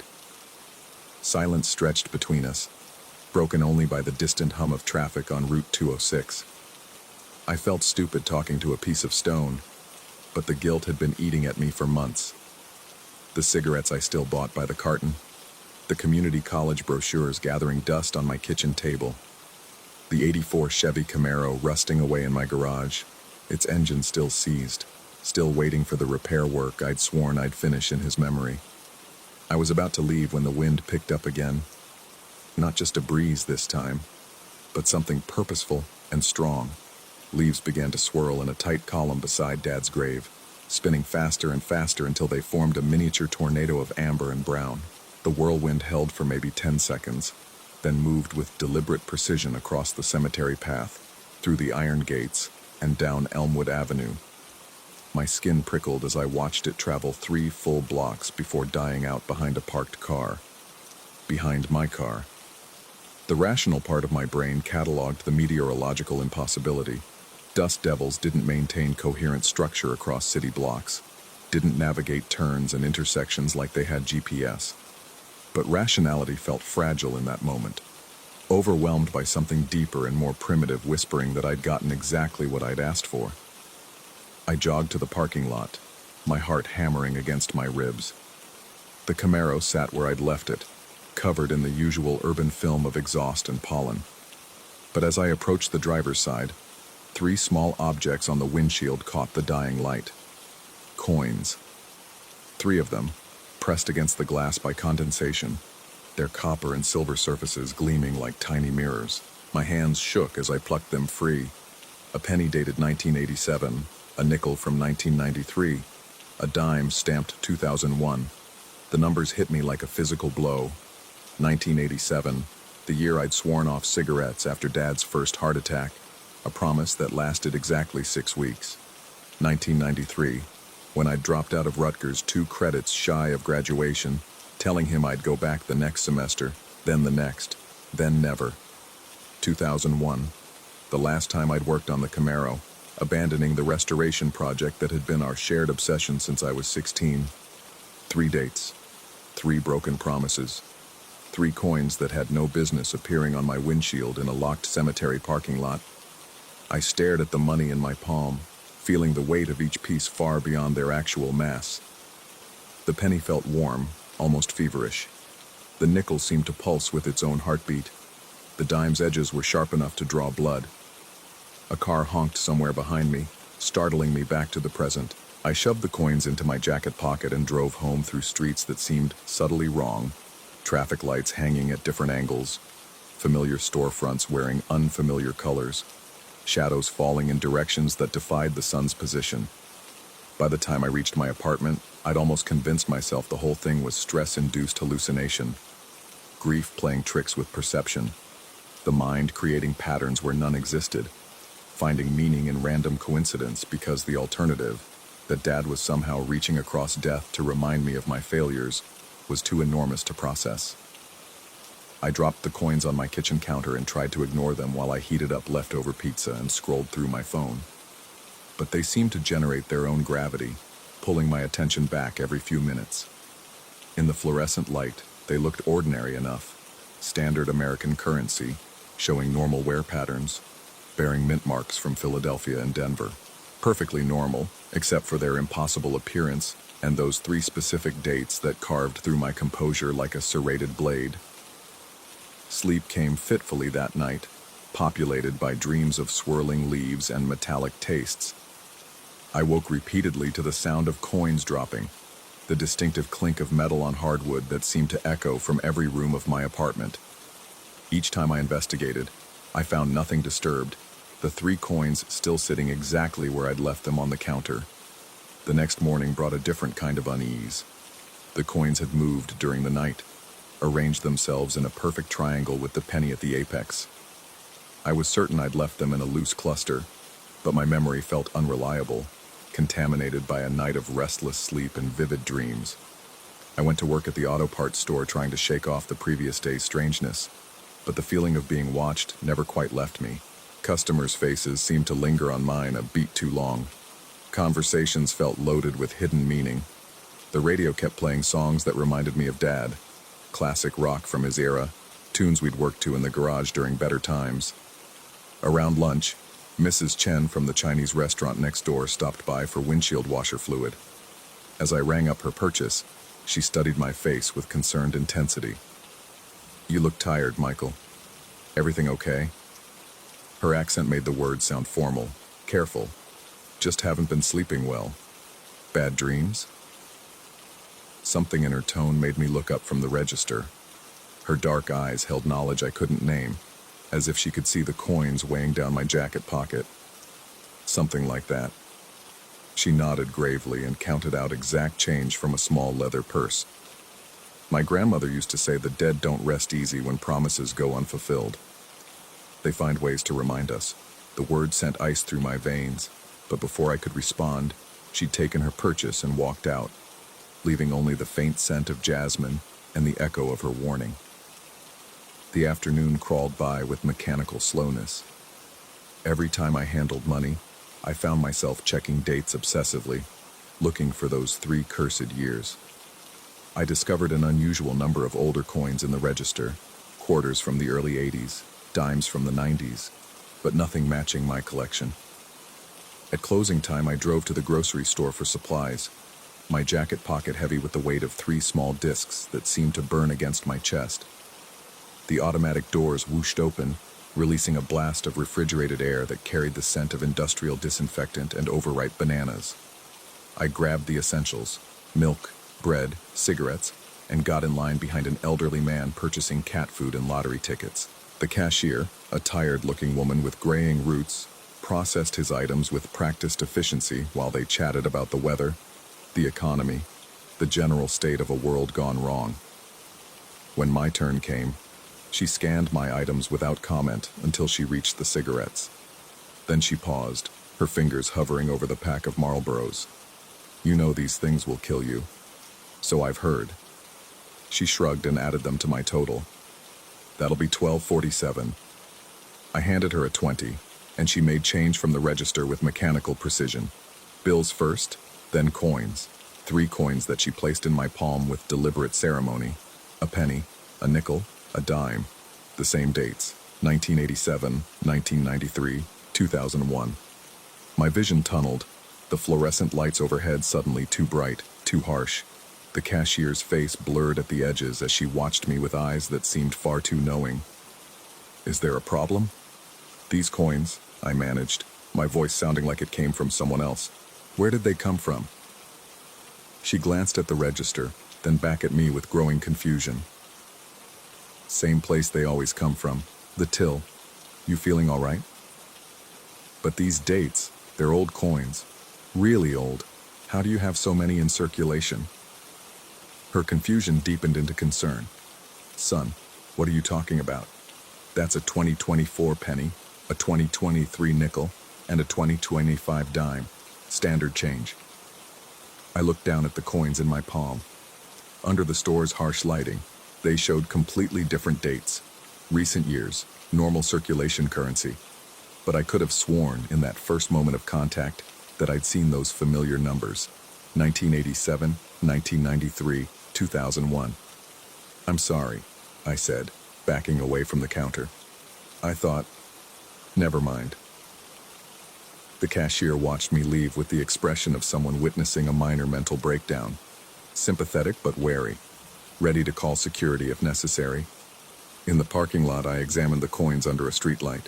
The dates remained stubbornly recent, mocking my certainty of moments before. But when I reached into my jacket pocket, the original 3 coins were still there, their metal surfaces warm to the touch despite the October chill. 6 coins total now, 2 sets of 3. The weight of them made my jacket sag against my shoulders as I drove home through streets that seemed increasingly foreign. Stop signs appeared where I didn't remember them. Familiar businesses wore different names. Even the streetlights cast shadows in colors that hurt to look at directly.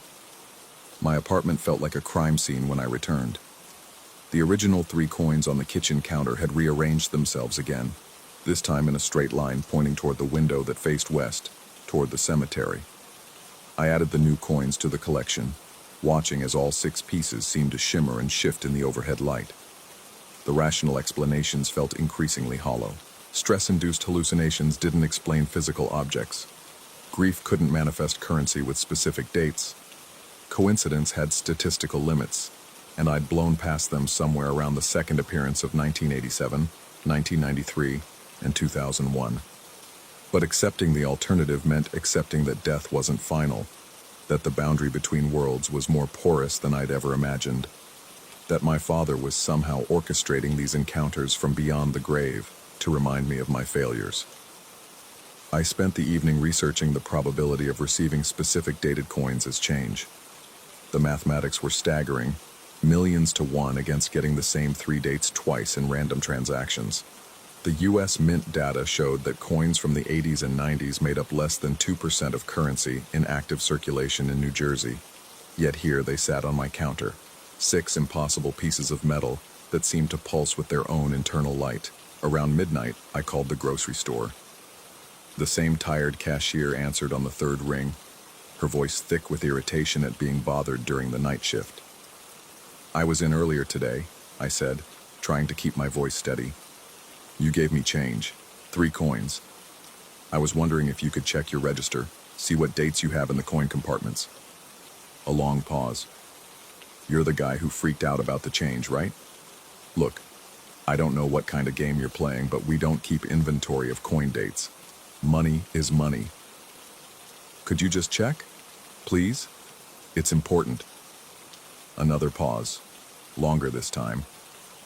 I heard the distant sound of a cash register opening, coins being shuffled. "Okay, I've got, let's see, mostly 2023 and 2024 dates. A few 2022s, nothing older than that. We get fresh coin rolls from the bank every week. They don't keep ancient currency in circulation." The line went dead. I sat in my kitchen staring at the 6 coins, which had somehow rearranged themselves into 2 parallel rows while I was on the phone. The rational world and the evidence before me existed in complete contradiction, creating a cognitive dissonance that made my skull feel too small for my brain. Either I was losing my mind, or the universe operated according to rules I'd never understood. Sleep was impossible. I paced my apartment until dawn, the coins following me like a magnetic field, always somehow in my peripheral vision no matter which room I occupied. Every mirror seemed to show subtle differences, my reflection wearing clothes I didn't remember putting on, my eyes reflecting light at angles that defied physics. By morning, I'd made a decision born of desperation and terror in equal measure. I was going to fulfill those 3 promises. The cigarettes went down the garbage disposal first, a carton and a half reduced to soggy brown pulp. The nicotine withdrawal hit within hours, shaking hands, racing heart, a persistent taste of copper in my mouth. But for the first time in months, the coins felt lighter in my pocket. The community college paperwork came next.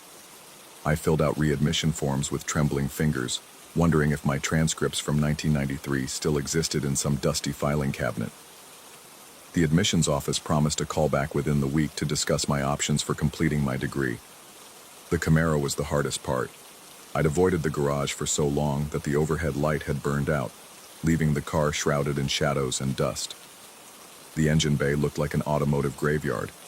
Corroded parts scattered across the workbench, gaskets cracked beyond repair, the block itself seized solid from years of neglect. But I ordered the parts anyway, spending my savings on a complete rebuild kit that would take months to install. As I signed the credit card receipt, the coins in my pocket seemed to vibrate with approval. That night I dreamed of Dad for the first time since his funeral.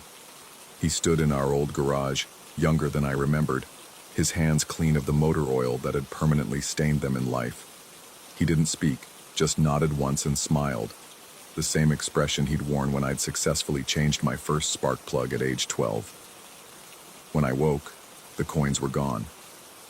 I searched my apartment frantically, checking every surface, every pocket, every possible hiding place.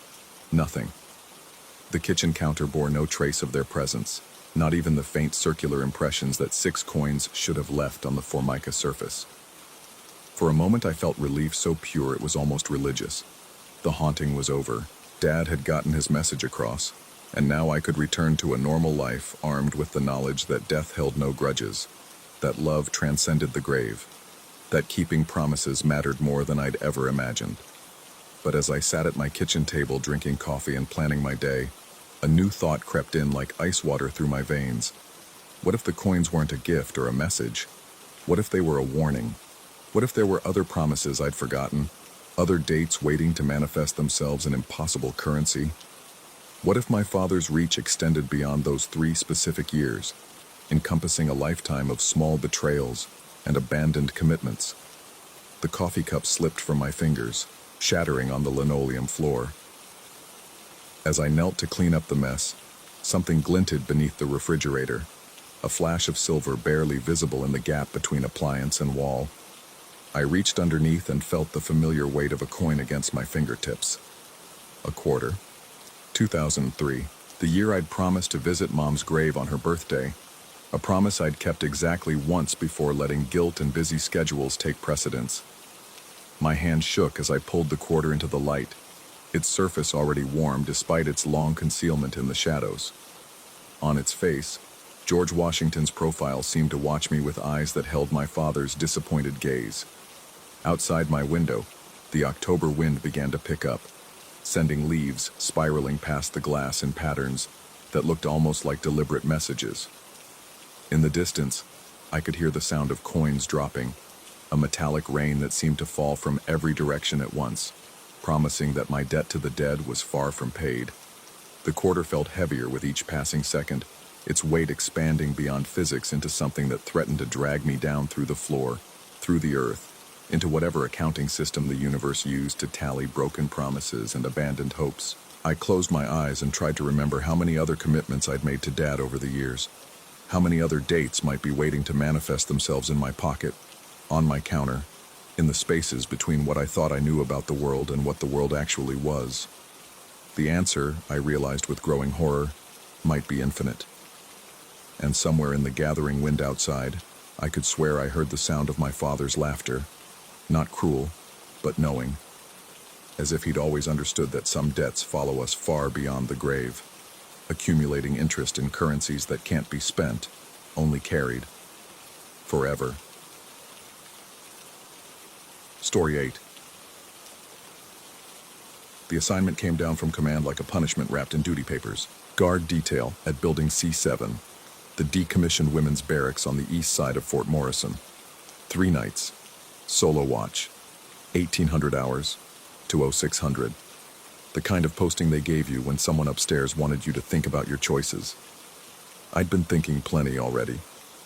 The building squatted against the October sky like a concrete tumor, its windows boarded with weathered plywood that had warped and split over years of neglect. 2 stories of institutional brutality painted in that particular shade of military green that somehow managed to look diseased in any light. The main entrance bore a steel placard, condemned, authorized personnel only, though the rust had eaten most of the letters into illegible scabs. My footsteps echoed hollow in the empty corridor as I made my first patrol at 1900 hours. The ground floor stretched before me, a tunnel of shadows punctuated by the weak yellow circles cast by emergency lighting.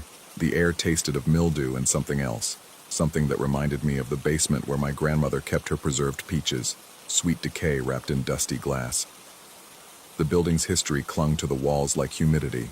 Built in 1952, it had housed female personnel until budget cuts shuttered the program in '89. 34 years of women's lives compressed into peeling paint and warped linoleum. Their ghosts seemed to watch from every doorway, though logic told me the sensation was nothing more than the primal unease of entering a space meant for others. Still, I found myself walking quieter than necessary. The second floor remained sealed off, accessed only through a stairwell that bore an official notice about structural integrity concerns. The heavy door at the top had been secured with a chain and padlock, both showing enough rust to suggest they'd been there since the abandonment. Through the gap beneath the door, I could see nothing but darkness that seemed somehow thicker than the shadows downstairs. My watch station occupied a small office near the main entrance, furnished with a metal desk, a folding chair that squeaked with every movement, and a wall clock whose second hand ticked with the persistence of a woodpecker attacking dead wood. The timepiece showed 7:23 p.m. when I settled in for the long night ahead. The first few hours passed without incident. I made my required patrols every 2 hours, walking the perimeter of the ground floor, checking locks that hadn't been touched in decades, peering into rooms filled with nothing but dust motes dancing in my flashlight beam. The building seemed to breathe around me, settling into the cooler night air with creaks and sighs that sounded almost conversational. It was during the O100 patrol that I first heard them. The sounds drifted down from the sealed second floor, a rhythmic dragging, like heavy furniture being moved across a wooden surface. Scrape, pause, scrape, pause. The pattern was too regular to be settling timber, too purposeful to be the random noises of an old building. Between the dragging sounds, I caught something else. The measured beat of footsteps, not walking but marching, boots striking the floor in perfect cadence. I stood at the base of the blocked stairwell, listening to the impossible sounds filtering through the chain door above.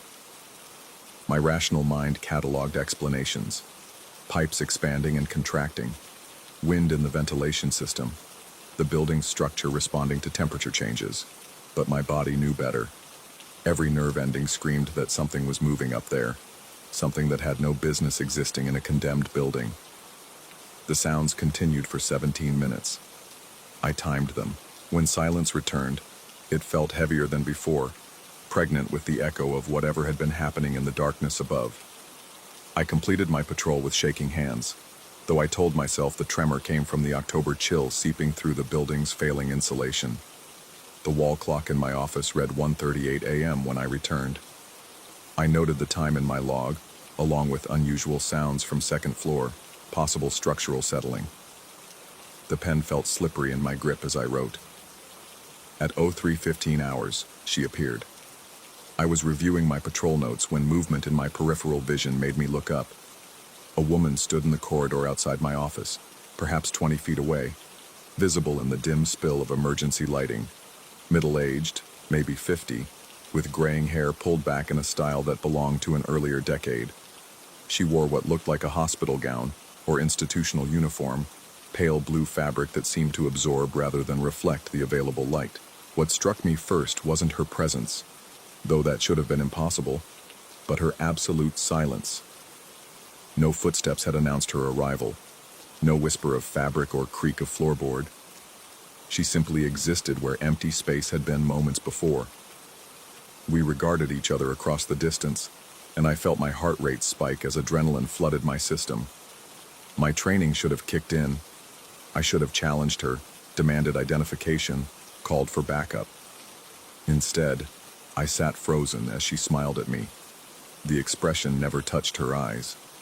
Her lips curved upward in a perfect arc, but her mouth remained closed, hiding whatever lay behind. The smile held no warmth, no humor, no human connection, just a mechanical arrangement of facial muscles that somehow conveyed an intimacy more disturbing than any scream. I blinked, and she was gone. Not walked away, not turned and departed, simply absent, as if she'd never been there at all. The corridor stretched empty in both directions, illuminated by the same weak yellow bulbs that had witnessed our impossible encounter. My hands shook as I reached for the radio, but what could I report?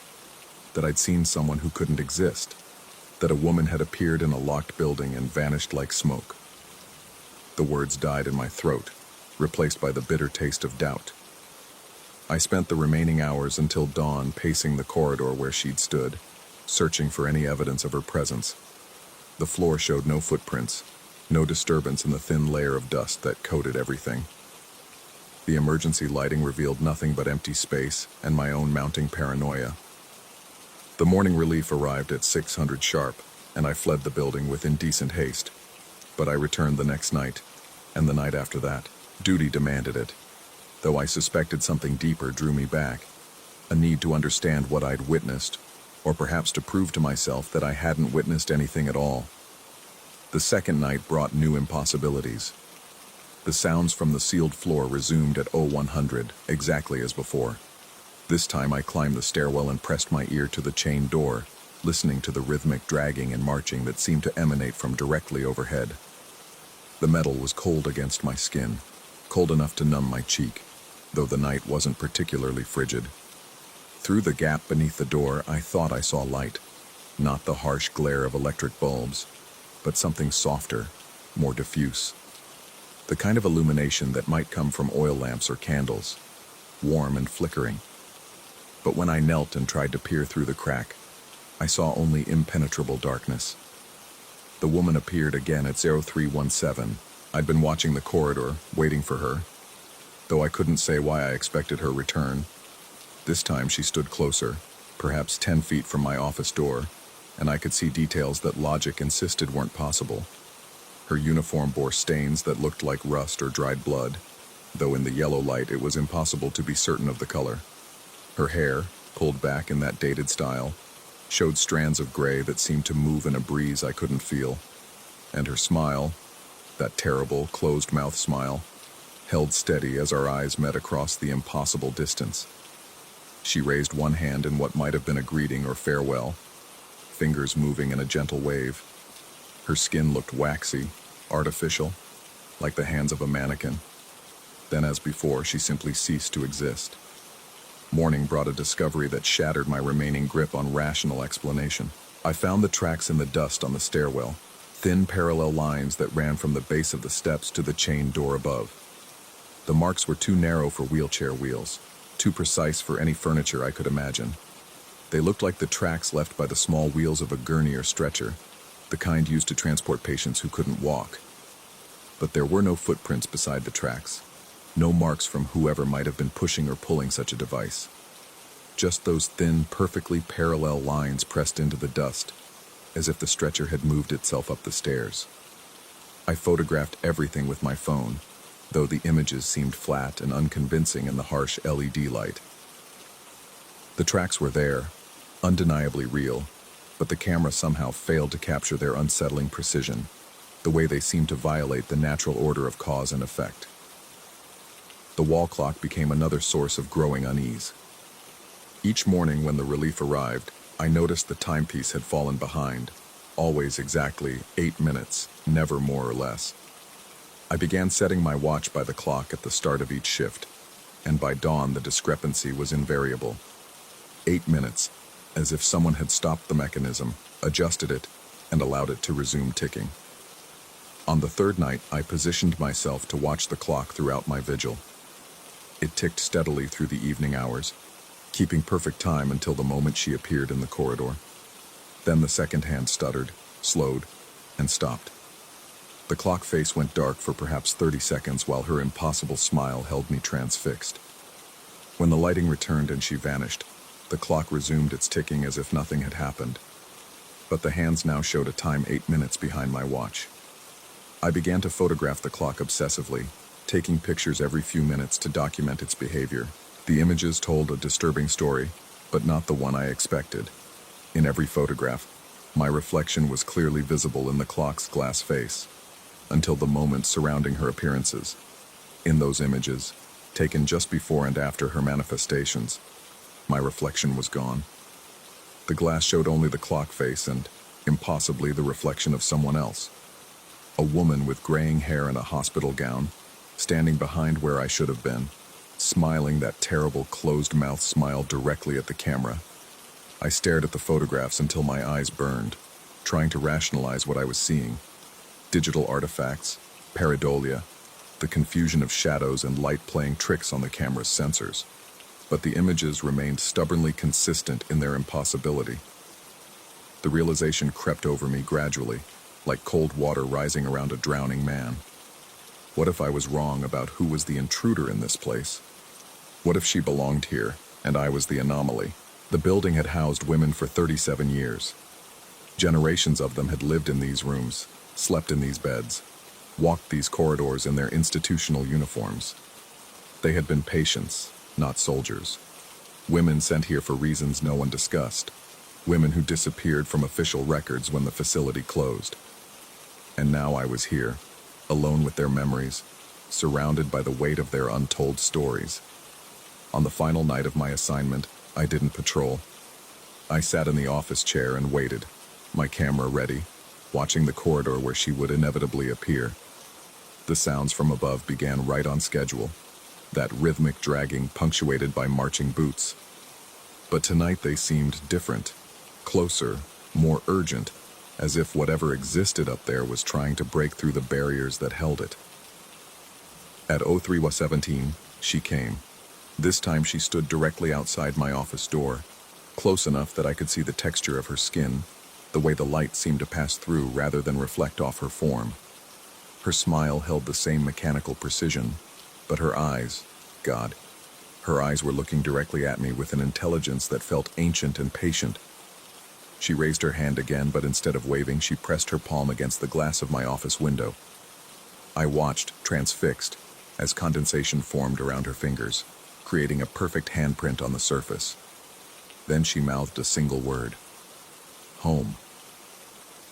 I lifted my camera and took the photograph, though my hands were shaking so badly I wasn't sure the image would be clear.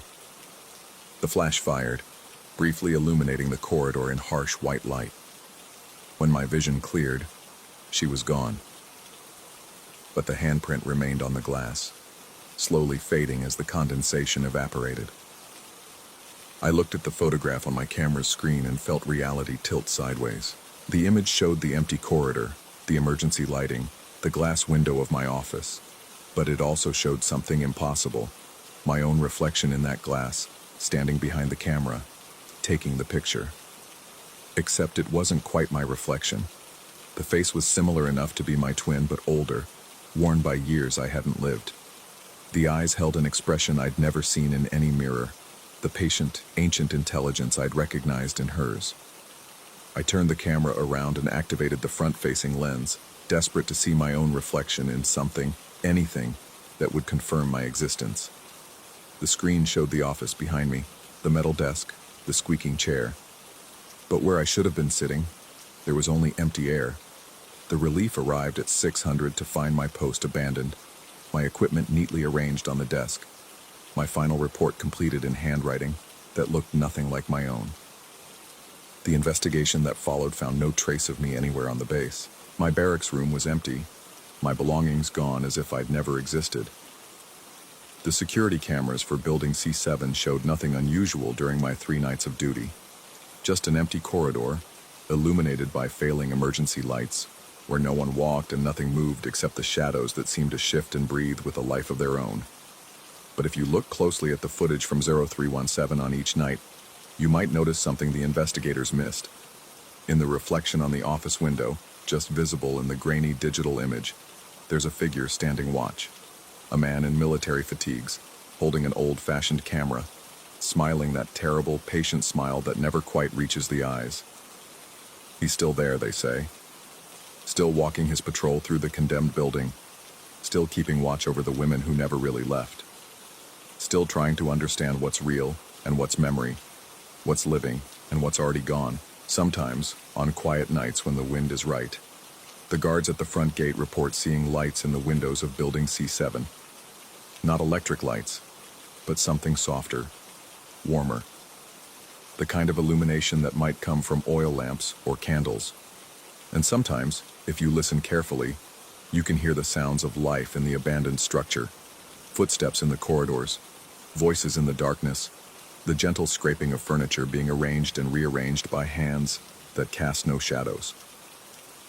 The building has found its purpose again, filled with those who have nowhere else to go. The living and the dead keeping watch together, standing guard over memories that refuse to die, reflections that persist in glass that shows only what it chooses to show.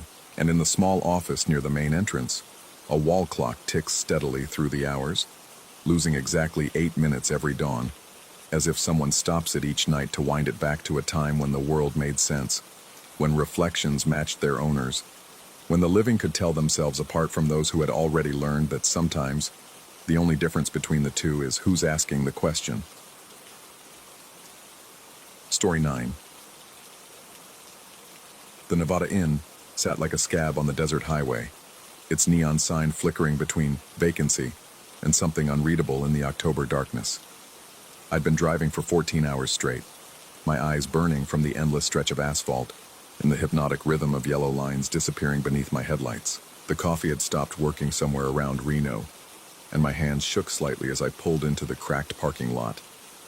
The lobby smelled of industrial carpet cleaner and something else, something sweet and cloying that made my stomach turn. Behind the reception desk stood a man who looked like he'd been waiting specifically for me. His smile was too wide, too practiced, and his eyes never seemed to blink as he watched me approach. "Welcome to the Nevada Inn," he said, his voice carrying an odd musical quality. "Checking in for the night?" I nodded, sliding my credit card across the worn Formica counter. His fingers were cold when they brushed mine, and I noticed he wore too much cologne, something that reminded me of my grandfather's funeral parlor aftershave. "Room 307, he announced, producing a plastic key card with a flourish. "Third floor. Our elevators are just around the corner there." He gestured toward a hallway that seemed to stretch longer than the building's exterior had suggested. "Any good places to eat around here?" I asked. But he just smiled that unsettling smile and pointed toward a vending machine in the corner. "Everything you need is right here in the inn." The elevator doors opened with a mechanical wheeze that sounded almost organic. Inside, the fluorescent light buzzed overhead, casting everything in a sickly green hue. I pressed the button for the third floor and watched the numbers light up. 1, 2, then 4. The elevator shuddered to a halt. I stared at the glowing 4 button, certain I'd pressed 3. My finger hovered over the button panel, but before I could press anything else, the doors slid open with another wet wheeze. The hallway stretched before me, identical doors lining both sides like a mouthful of uniform teeth. The carpet was the same industrial brown as downstairs, but here it seemed to absorb sound, making my footsteps unnaturally muffled. The air was thick and stagnant, carrying that same sweet smell from the lobby, but stronger now, more concentrated. I walked slowly, checking room numbers: 401, 403, 405, then 407. But something was wrong with the number plate. The 7 hung at an odd angle, as if someone had grabbed it from below and twisted it clockwise. As I stared, I could swear I saw it move. Just a millimeter, just enough to make me question my own eyes.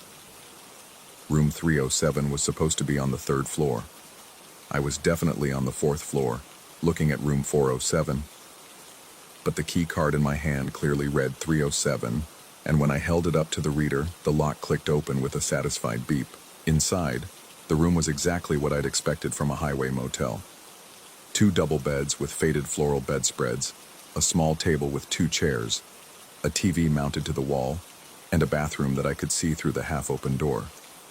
The air conditioning unit beneath the window hummed constantly, but the room felt stuffy and warm. I dropped my overnight bag on the bed closest to the door and immediately regretted it. The mattress sagged in the middle, and the bedspread felt damp to the touch. Everything in the room seemed slightly off-kilter. The painting above the headboard hung crooked, the lamp on the nightstand tilted at a subtle angle, and the mirror across from the bed reflected the room at what seemed like the wrong perspective. The phone rang. The sound was sharp and jarring in the small space, making me jump. I lifted the receiver, expecting to hear the front desk, maybe asking if I needed extra towels or confirming my checkout time. Nothing, just the faint hiss of an open line with something that might have been breathing underneath. "Hello?"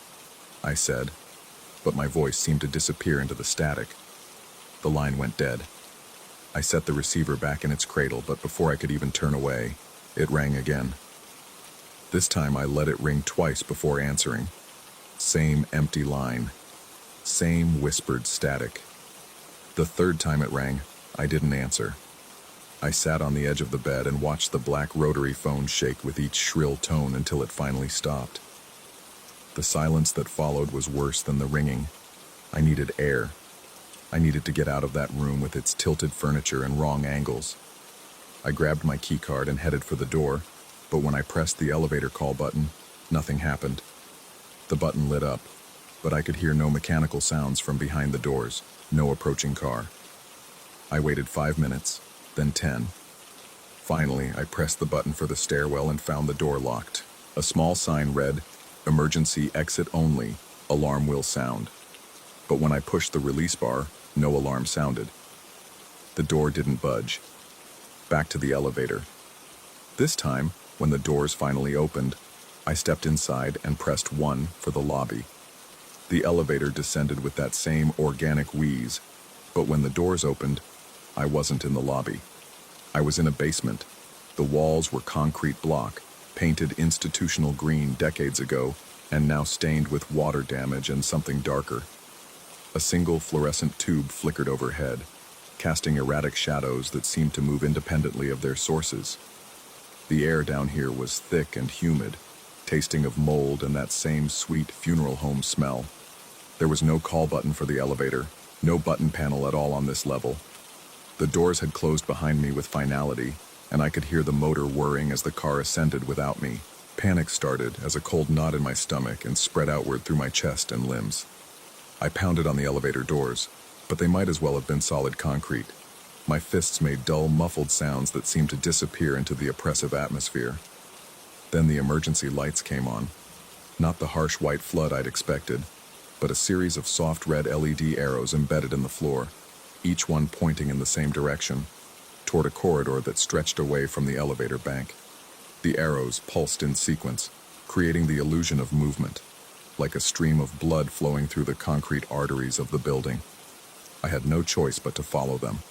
The corridor led to another corridor, then another. The building seemed impossibly large from the inside, with passages that couldn't possibly fit within the structure I'd seen from the parking lot. The emergency lights continued their hypnotic pulse ahead of me, always leading me forward, never offering an alternative route. The sweet smell grew stronger as I walked, mixing now with something else, the metallic tang of old pennies, and the musty odor of clothes that had been stored too long in a damp basement. My footsteps echoed despite the carpeting, each sound seeming to come from slightly behind me, as if someone was following at a distance. I turned around several times, but the corridor behind me was always empty, lit only by the red glow of the LED arrows I'd already passed. The arrows finally led me to a stairwell. Unlike the locked door on the 4th floor, this one opened easily, revealing steps that led upward into darkness. I climbed slowly, counting floors by the numbers stenciled on the walls. B1, ground, 2, 3, 4, 5. I kept climbing. 6, 7, 8. The numbers continued far beyond what should have been possible for a 2-story motel. At floor 12, I stopped and tried the door, but it was locked. Same with 13, 14, and 15. At floor 16, the stairs ended. The final door was unmarked and slightly ajar, revealing a sliver of the familiar sickly green fluorescent light. I pushed it open and found myself back in the lobby. The front desk was empty, but the chair behind it was spinning slowly, making one complete revolution every 10 seconds or so. The computer monitor was still on, casting blue light across the worn countertop, and I could see my registration information still displayed on the screen. The sweet smell was overwhelming now. Not cologne or aftershave, but something organic and wrong. It was the smell I associated with nursing homes and funeral parlors, with places where people went to wait for something they couldn't name. I approached the desk cautiously, my footsteps unnaturally loud in the empty lobby. The chair continued its lazy rotation, and as it turned, I caught glimpses of an indentation in the seat cushion, as if someone had been sitting there moments before. "Hello?" I called out, but my voice seemed to be absorbed by the industrial carpet and acoustic ceiling tiles. Behind me, the elevator dinged softly. I turned to see the doors sliding open, revealing the same sickly green interior I'd escaped from minutes or hours before. But now, instead of the familiar button panel, the walls were covered with dozens of identical plastic key cards, each one labeled 307 in the same computer-printed font.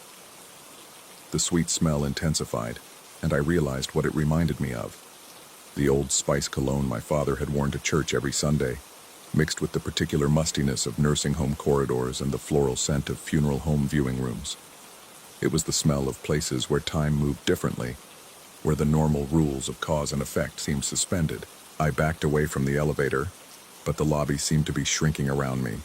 The chairs and magazine racks pressed closer together, and the front windows that had shown the parking lot now reflected only the interior of the room, an endless series of lobbies stretching away into darkness, each one containing a slowly spinning chair and the faint silhouette of a figure that might have been standing just out of sight. The phone at the front desk began to ring. Not the sharp, mechanical sound of the phone in my room, but something softer, more organic, like the sound an insect might make if it were the size of a telephone. I watched the receiver vibrate against its cradle, but I didn't move to answer it. Instead, I backed toward the front door, my hands fumbling for the handle. But when I found it and pulled, the door didn't budge. Through the glass, I could see my rental car in the parking lot, exactly where I'd left it. But the world beyond seemed flat and two-dimensional, like a photograph pasted on the other side of the window. The spinning chair was facing me now, though I hadn't seen it turn. The indentation in the cushion was deeper, more defined, as if the weight pressing into it had increased. And there, just visible in my peripheral vision, was a figure standing behind the reception desk. Tall, thin, wearing what looked like a burgundy vest over a white shirt. But when I turned to look directly, there was nothing there except the chair, still spinning, and the sweet, cloying smell that seemed to be emanating from the upholstery itself. The phone stopped ringing. In the sudden silence, I could hear my own heartbeat and something else. A faint whisper that might have been air moving through the ventilation system, or might have been someone saying my name over and over in a voice too quiet to understand. I pressed my back against the locked door and closed my eyes, trying to center myself, trying to find some logical explanation for what was happening. Exhaustion, maybe. Microsleep hallucinations brought on by too many hours on the road. A gas leak in the building causing disorientation and paranoia. When I opened my eyes, the lobby was exactly as it had been, except for one small detail. The computer monitor now showed a different screen, a room assignment system with dozens of entries. Every single room was occupied by the same guest name, mine, and every room number was 307, even though the floors listed ranged from basement level to floor 23. The elevator dinged again, and this time when the doors opened I could see that the car was moving. Not up or down, but sideways, like a subway train, carrying its cargo of identical key cards through passages that couldn't possibly exist within the boundaries of the Nevada Inn. I understood then that I had a choice to make. I could stand here in this lobby that wasn't quite a lobby, with its spinning chair and impossible reflections, breathing the sweet smell of places where people went to disappear.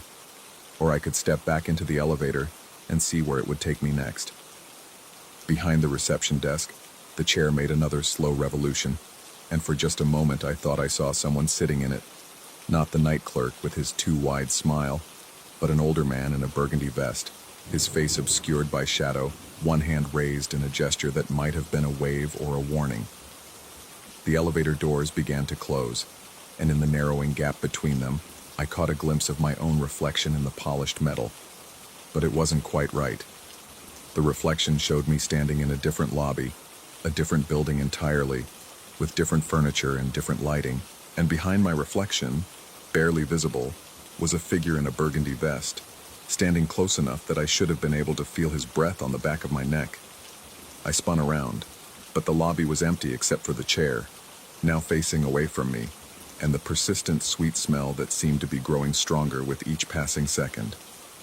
The elevator doors closed with that familiar organic wheeze, and the lobby fell silent except for the hum of the air conditioning and the soft whisper that might have been my name, repeated endlessly by a voice I was beginning to recognize as my own. Outside, through the two-dimensional window, my rental car sat waiting in the parking lot of the Nevada Inn, a building that I was slowly realizing might exist in a place where checkout time was more of a suggestion than a requirement, and where the only way to leave was to first understand why you'd been invited to stay.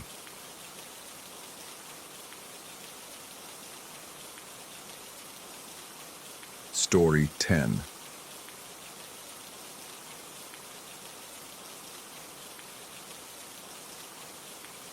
The lights died, like dominoes falling backward through time. One moment I was checking my phone for the third time in 5 minutes, watching the signal bars flicker between 2 and none, and the next moment the entire Lexington Avenue station plunged into a darkness so complete it seemed to have weight. The rumble of the approaching train cut off mid-note, leaving behind a silence that pressed against my eardrums like water. Then came the breathing. Not human breathing. That would come later, when the emergency lighting kicked in and revealed the faces around me, all of us suddenly aware of our shared predicament. This was something else, a slow, mechanical inhale that seemed to come from the walls themselves, followed by an equally deliberate exhale that stirred the stagnant air in ways the broken ventilation system never could. The emergency lights flickered to life with the enthusiasm of dying fireflies, casting everything in that particular shade of sickly amber that makes healthy skin look jaundiced and pale skin look corpse-like.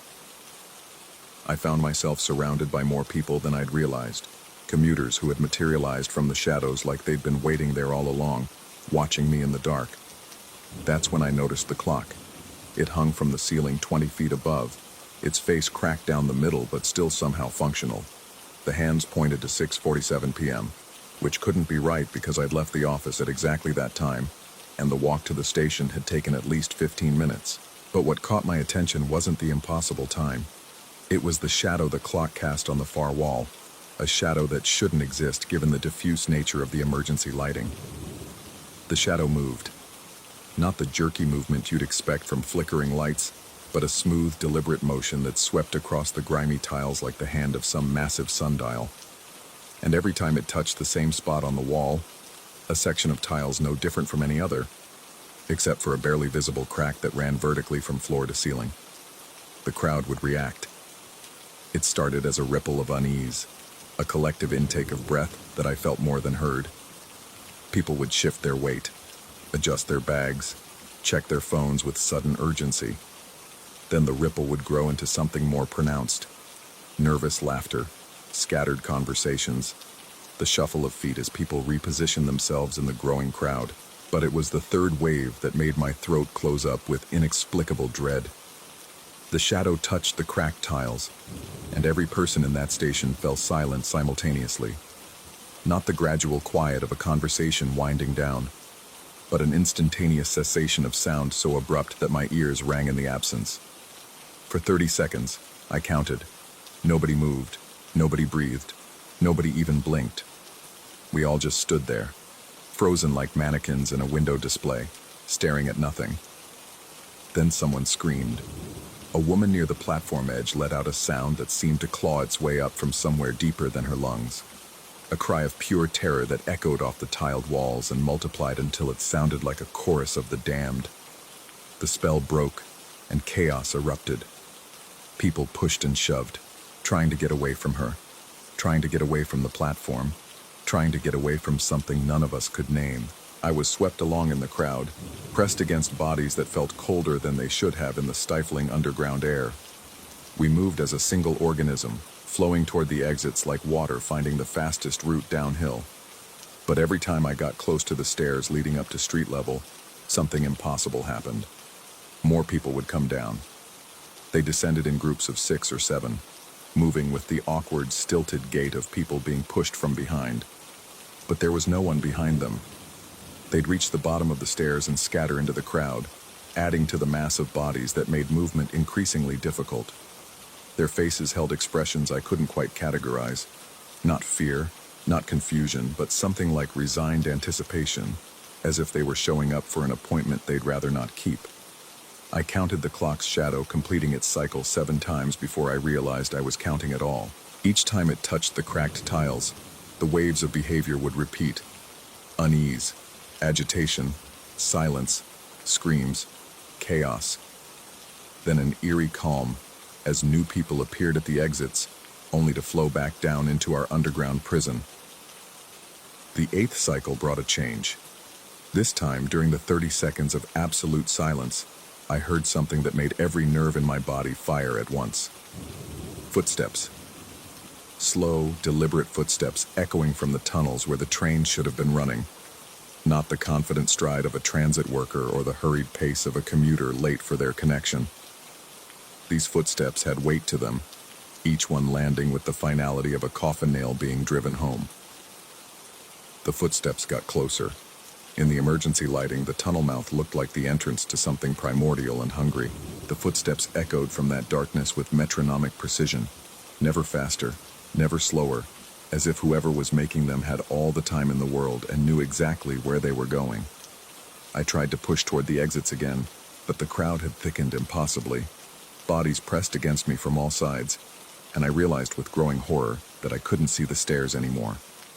The station seemed to have expanded, its dimensions shifting like something out of a fever dream. The walls stretched away into shadow, and the ceiling climbed higher until the cracked clock became a distant point of reference, its shadow still sweeping across the tiles with hypnotic regularity. The footsteps stopped. The silence that followed was different from the cyclical quiet that had been repeating all evening. This was expectant, pregnant with possibility. Every person in that station turned toward the tunnel mouth as if responding to an unheard command. In the amber glow of the emergency lights, their faces looked waxy and unreal, like masks that had been painted to suggest human features but had gotten the proportions slightly wrong. That's when I felt the breathing on my neck. Hot, moist breath that shouldn't have been possible in the stifling underground air.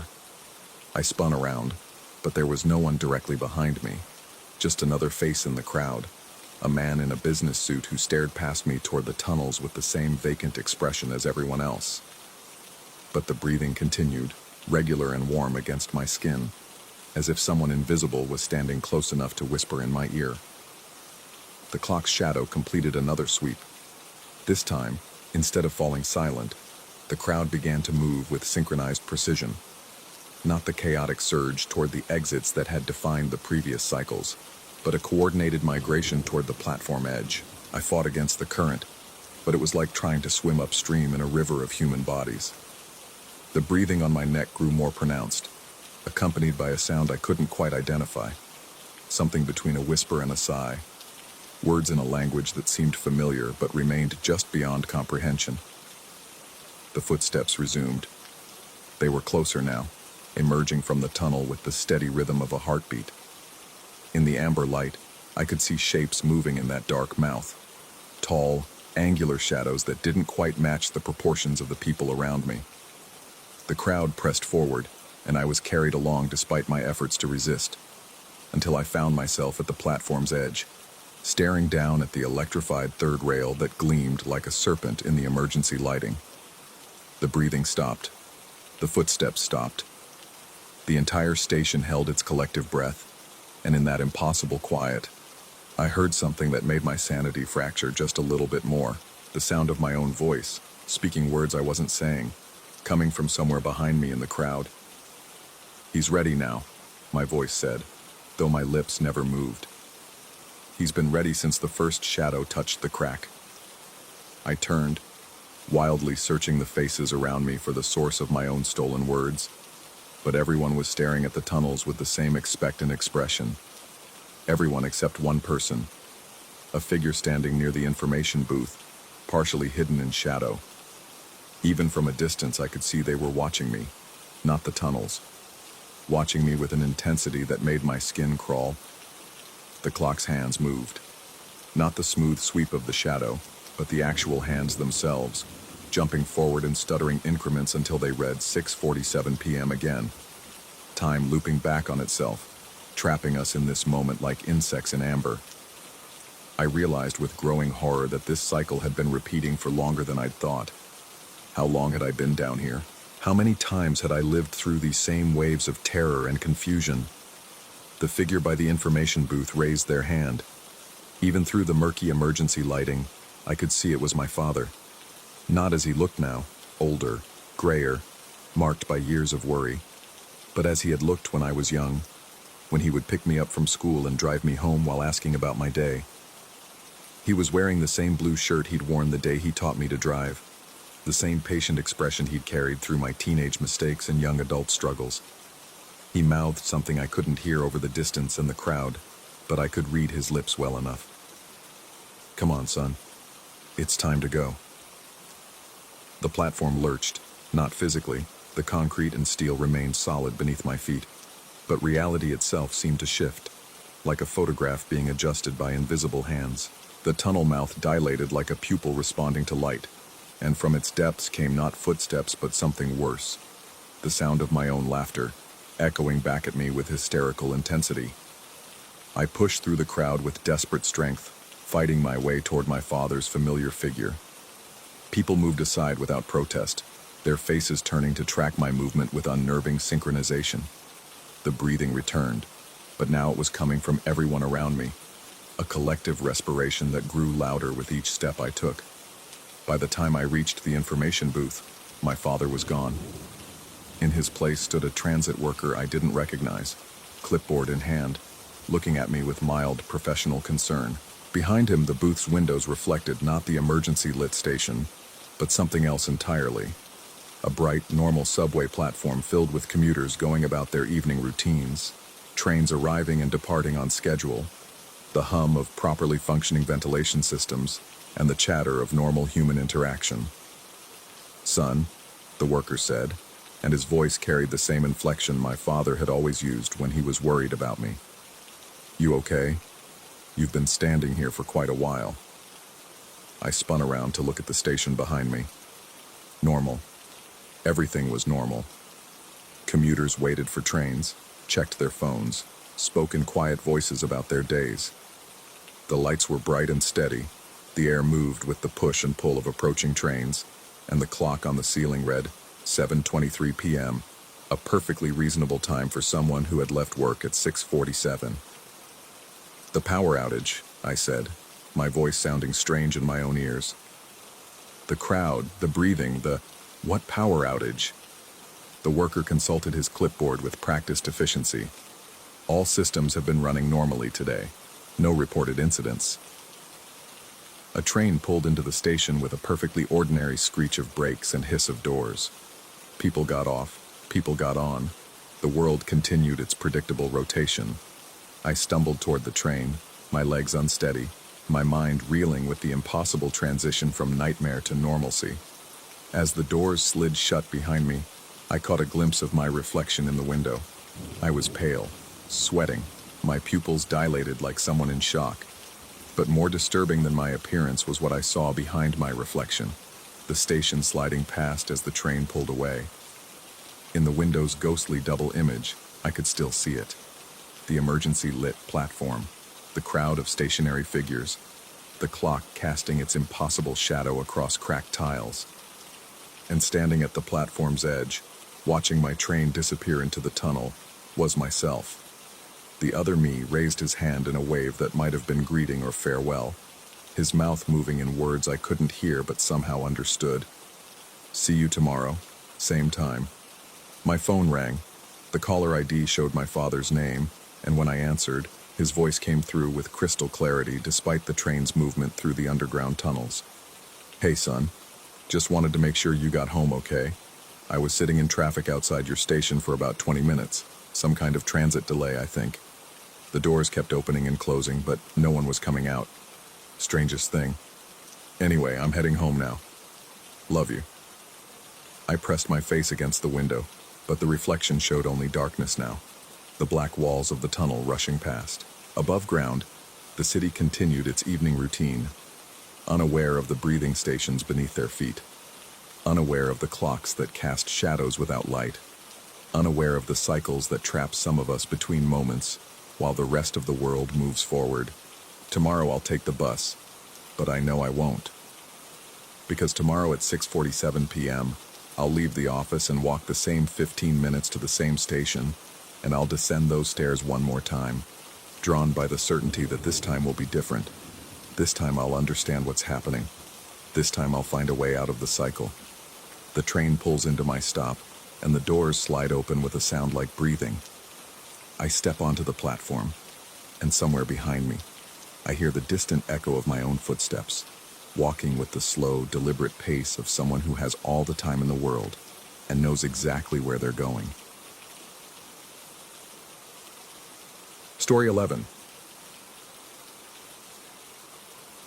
The invitation came on a Tuesday, scrawled in Marcus's familiar handwriting across the back of a diner receipt. Found the place. Saturday. You'll want to see this. No explanation. No context. Just an address in the Catskills, and the kind of urgency that made my hands shake as I folded the paper. Marcus had been researching local folklore for his dissertation, chasing stories about a property that had supposedly hosted ritualistic gatherings in the 70s. Academic curiosity, he'd called it, though his eyes carried a different hunger when he spoke about it. The kind of hunger that comes from finding something you weren't meant to find. I should have said no. Saturday arrived gray and oppressive, the sky hanging low like a wool blanket soaked in dirty water. The drive north took us through increasingly isolated stretches of highway, where gas stations grew sparse and the trees pressed closer to the asphalt. Marcus sat in the passenger seat, drumming his fingers against his thigh in a rhythm that didn't match the radio. He'd been quiet since I picked him up, offering only fragments of conversation that died before they could take root. The property sat at the end of a gravel road that had seen better decades. Weeds thrust through the stones like gnarled fingers, and the mailbox hung at an angle that suggested years of neglect. The house itself was a study in slow decay, white paint peeling in long strips, shutters askew, and a porch that sagged under the weight of accumulated seasons. But it was the outbuildings that drew the eye. A red barn stood to the left, its doors slightly ajar, revealing only darkness within. Beyond it, a stone silo rose like a primitive tower, its conical roof green with moss, and tucked behind a cluster of dying apple trees was what had once been a stable, its wooden walls weathered to the color of old bones. Marcus climbed out of the car without waiting for me to turn off the engine.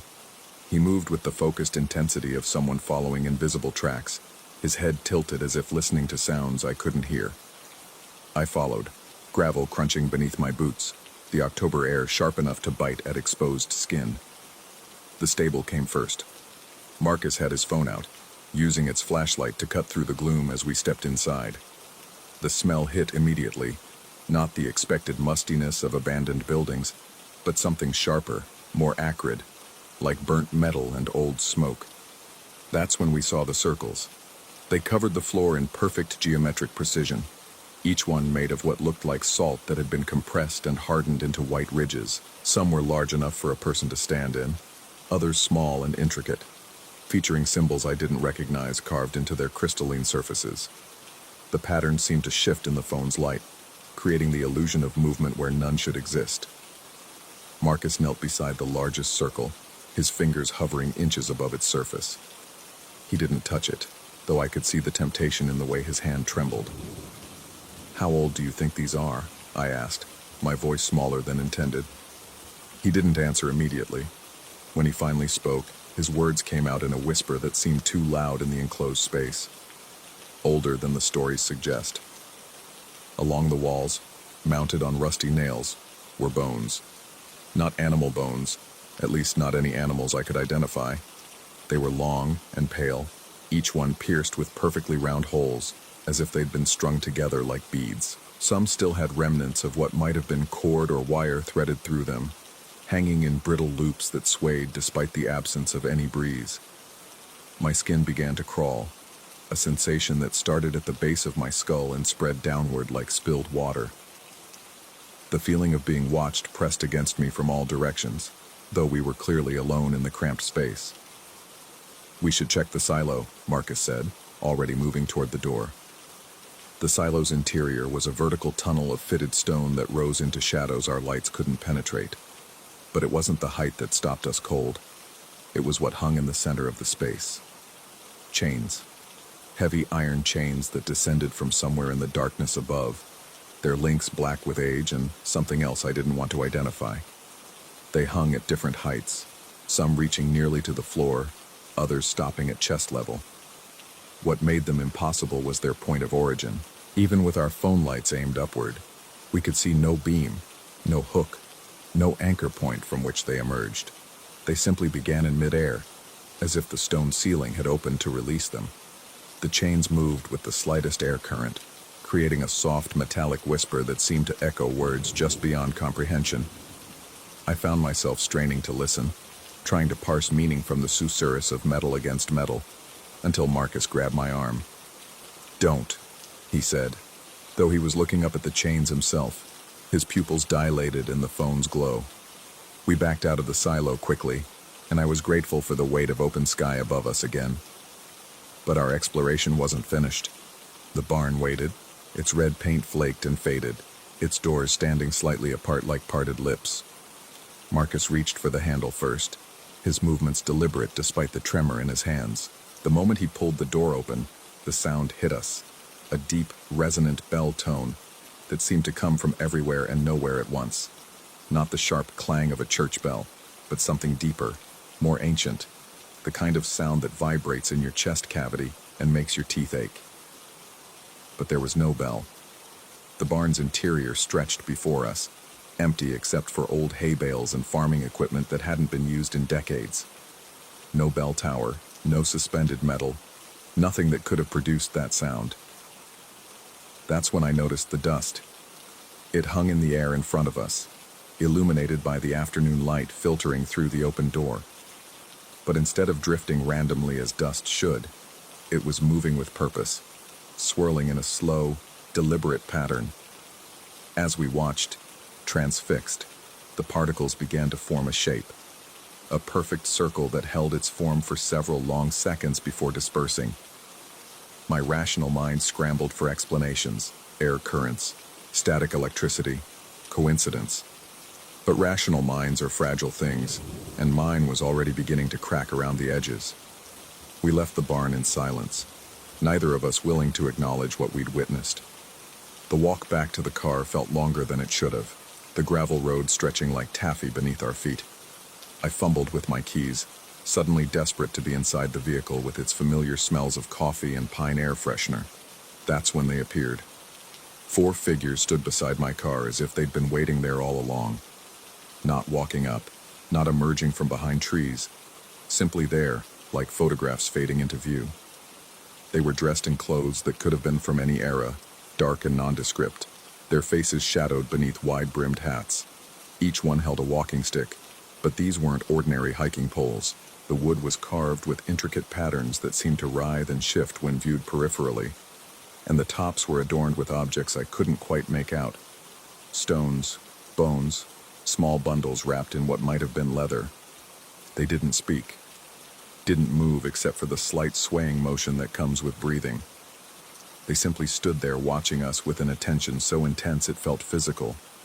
My hand found Marcus's arm, and I could feel his muscles rigid with tension.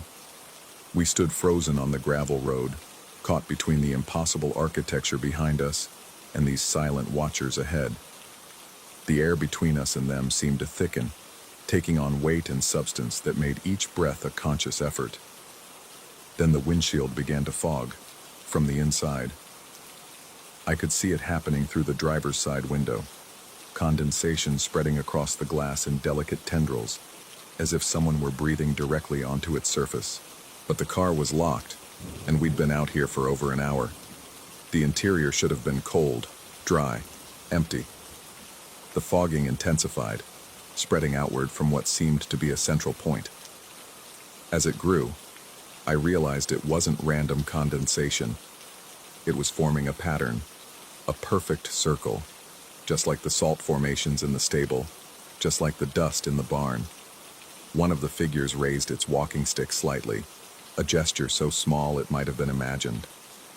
The others remained motionless, but I felt something shift in the quality of their attention. Not malevolent exactly, but utterly alien, like being studied by intelligences that operated according to rules I couldn't comprehend. My car keys bit into my palm as I squeezed them. The metal had grown cold enough to burn, though the October air wasn't that harsh. I took a step forward, then another, moving with the careful deliberation of someone walking through a room full of sleeping predators. The figures watched but didn't move to intercept. They simply observed, their carved sticks catching what little light filtered through the overcast sky. As I got closer, I could see that the objects adorning the walking sticks were indeed bones, small ones, polished to a shine and bound with dark cord. They clicked together softly in the still air, creating a sound like distant wind chimes. I reached the car and fumbled with the door handle, my fingers clumsy with adrenaline. The lock disengaged with a click that sounded unnaturally loud. As I slid into the driver's seat, the fogged windshield was directly in front of me, its circular pattern now complete and somehow three-dimensional, as if the glass had become a lens focusing on something just beyond perception. Marcus got in without a word, his breathing shallow and quick. I started the engine, the mechanical sounds a blessed anchor to the world I understood. But as I put the car in reverse, I glanced in the rearview mirror and saw that the 4 figures hadn't moved. They remained exactly where they'd been, watching our departure with that same unsettling intensity. The drive down the gravel road felt endless. Every glance in the mirror showed the figures still standing there, growing smaller but never disappearing, never moving from their positions beside where our car had been. Only when we turned onto the paved road did they finally pass out of sight, swallowed by the trees and the gathering darkness. The fog circle on the windshield remained throughout the drive home. Perfect and persistent, it resisted the defroster's attempts to clear it. Marcus tried wiping it from the inside with his sleeve, but his hand passed through empty air. The condensation was somehow between the layers of the safety glass, trapped in a space that shouldn't have existed. We didn't talk much on the drive back. What was there to say? That we'd witnessed something impossible? That the careful boundaries between rational and irrational had dissolved like salt in water? Marcus stared out the passenger window, his reflection ghost-like in the glass, while I concentrated on keeping the car between the painted lines. It wasn't until we reached the city limits that he finally spoke. "The research," he said, his voice hoarse from disuse. "I found records going back to the 1800s. Different owners, but always the same stories. People gathering there, performing rituals. Not occult stuff, older than that. Pre-Christian, maybe pre-human." I wanted to tell him to stop, that some knowledge was better left unexamined. But the circle on the windshield pulsed slightly, catching the streetlights as we passed beneath them. And I found myself listening, despite my better judgment. "The bones in the stable," he continued, "they weren't human. DNA analysis from samples taken in the 80s showed genetic markers that didn't match any known species. And the chains in the silo, there are photographs from the 40s showing them in exactly the same position. Same height, same arrangement. They haven't moved in at least 80 years. My hands tightened on the steering wheel. "How do you hang chains from nothing, Marcus?" He was quiet for a long moment. When he answered, his words carried the weight of unwelcome revelation. "Maybe they're not hanging from above. Maybe they're hanging into our reality from somewhere else." That was 3 weeks ago. The circle on my windshield has never faded, though I've had the glass replaced twice. The new windshields develop the same circular fog pattern within hours of installation, always in exactly the same spot. The mechanics can't explain it. Neither can the physicists I've consulted, or the engineers, or the material scientists. I've stopped driving that car, but the dreams haven't stopped. Every night, I find myself back on that gravel road, walking toward the property where 4 figures wait beside a car that isn't mine anymore. In the dreams, I can hear what the chains are whispering, and I understand the purpose of the salt circles. I know why the bones were pierced and strung together and what the carved symbols mean. I wake up screaming, but I can never remember the specifics, only that the knowledge was there, perfect and terrible, slipping away like water through cupped hands as consciousness returns. Marcus hasn't returned my calls. His dissertation advisor told me he withdrew from the program 2 weeks ago, citing personal reasons. His apartment is empty now, furniture left behind as if he'd simply walked out in the middle of a meal. The only thing missing is his research. Every note, every photograph, every recorded interview gone. But sometimes, late at night when the city sleeps and the silence grows heavy, I think I can hear walking sticks clicking together in the distance. The sound of carved bone against polished wood, keeping time with footsteps that are getting closer. I tell myself it's just the settling of old buildings, the expansion and contraction of materials as temperatures change. I tell myself that what we experienced was some kind of shared hallucination, brought on by suggestion and atmospheric pressure, and the human mind's tendency to find patterns where none exist. I tell myself these things, but I don't believe them. Because yesterday morning, I found a circle of salt on my kitchen floor. Perfect and crystalline, hardened into ridges that caught the light from the window above. I swept it up, scrubbed the area with bleach, mopped until my arms ached. This morning, it was back. And tonight, as I write this, I can see 4 figures standing beneath the streetlight outside my apartment building. They're holding walking sticks carved with symbols I'm beginning to recognize, and they're looking up at my window with the patient attention of those who have learned to wait. The circle of salt in my kitchen is growing larger. I think they found what they were looking for.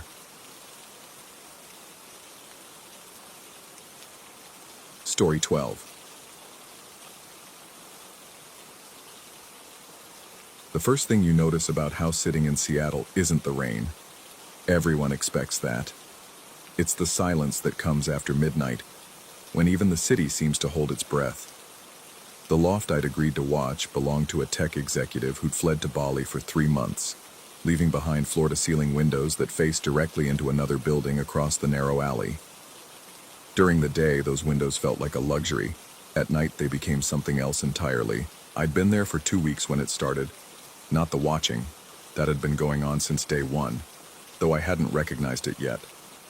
What started was my awareness of it, creeping into my consciousness like water through a crack in concrete. The loft was minimalist to the point of sterility. White walls, polished concrete floors, furniture that looked designed by someone who'd never actually sat down. The only personality came from those massive windows that dominated the living space, offering an unobstructed view into the building across the alley.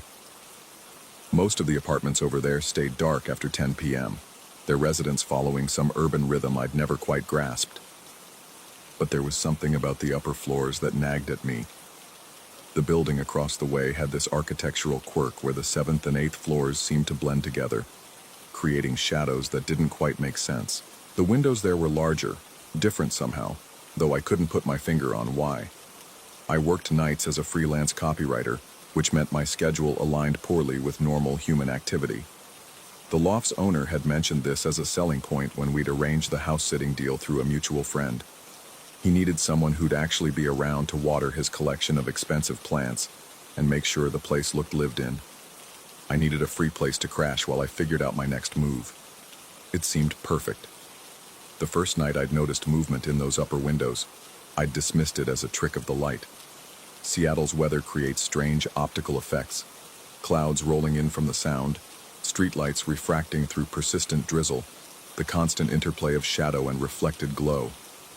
But over the following nights, the movement became more defined, more purposeful. Someone was up there. The building across the alley was one of those converted warehouse spaces that dotted the neighborhood, all exposed brick and industrial charm. From what I could see during daylight hours, the upper floors had been turned into loft spaces similar to where I was staying. But at night, those floors took on a different character entirely. By the end of my second week, I'd developed a routine of checking those windows every time I took a break from work. Usually around 1:30 a.m., when my eyes needed a rest from the computer screen and my mind had started to feel like cotton. I'd walk to the kitchen, pour myself another coffee, and glance across the alley while the machine hummed and gurgled. That's when I first saw it clearly. The figure occupied space across what should have been 2 separate floors. Even accounting for perspective and distance, it was impossibly tall, stretching from what looked like the 7th floor ceiling to somewhere near the 8th floor windows. It stood perfectly still, positioned at an angle that suggested it was facing my direction, though the darkness made details impossible to discern. What struck me most were the arms. They extended outward at awkward angles, elbows bent at positions that would be uncomfortable for anyone gripping railings or leaning against walls. The posture was all wrong, as if someone had been positioned by an artist who'd never studied human anatomy. I stood there for what felt like hours, but was probably only minutes, coffee growing cold in my hand, trying to make sense of what I was seeing. The figure never moved, never shifted weight or adjusted position. It simply existed in that impossible space, watching. When I finally thought to document what I was seeing, to capture some proof that would validate my growing unease, I fumbled for my phone with shaking hands. The camera app opened normally, the familiar interface glowing in the darkness of the loft. I raised the device, aimed it across the alley, and tapped the record button. The screen went black. Not the usual black of a malfunctioning app or a processing delay. This was complete, absolute darkness, as if someone had painted the screen with void. But the phone continued to record. I could see the timer counting upward, could hear the soft electronic hum that indicated active recording. And then I heard something else. Wood creaking. Not the distant sound of settling joists or expanding floorboards, but the deliberate, rhythmic creak of someone testing their weight on wooden steps. The sound came through clearly, transmitted from somewhere that shouldn't have contained wooden stairs.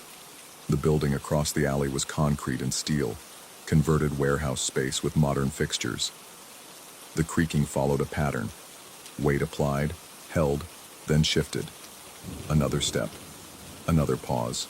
The sound moved from high to low, as if someone was descending a staircase that existed only in audio. invisible to every sense except hearing. I lowered the phone, and the screen flickered back to normal operation. The video file was there, 3 minutes and 47 seconds of recorded material, but when I played it back, there was only that black screen and the sound of footsteps on impossible stairs. Sleep eluded me that night. I lay in the loft's sleek platform bed, staring at the ceiling and listening to the ambient sounds of the city. But underneath the familiar urban soundtrack, distant traffic, the occasional siren, the hum of air conditioning units, I could swear I heard something else. Footsteps, measured, deliberate, coming from somewhere above me, which was impossible. The loft occupied the building's top floor. Morning brought rationality, or at least its appearance. I made coffee, checked the tech executive's plans, caught up on emails from potential clients. In daylight, the building across the alley looked normal, mundane even. The upper floors showed no sign of the massive figure I'd seen the night before. Windows reflected sky and clouds, revealing ordinary interiors when the angle was right. It was while watering the ficus near the main window that I noticed the handprints. They were on the exterior surface of the glass, clearly visible in the morning light. 5 distinct prints, plus what looked like the impression of a 6th digit on each hand. The prints were enormous, far larger than any human hand should be, pressed against the glass at a height that would require someone to be standing on the narrow ledge outside. A ledge that was purely decorative, maybe 4 inches wide and 20 stories above the alley. I stood there, watering can trembling in my grip, trying to rationalize what I was seeing. The building's maintenance crew, maybe. Some kind of window cleaning operation that required specialized equipment. But the prints were too clear, too deliberate. They looked like someone had pressed their palms against the glass from outside, fingers splayed, and held the position long enough to leave distinct impressions.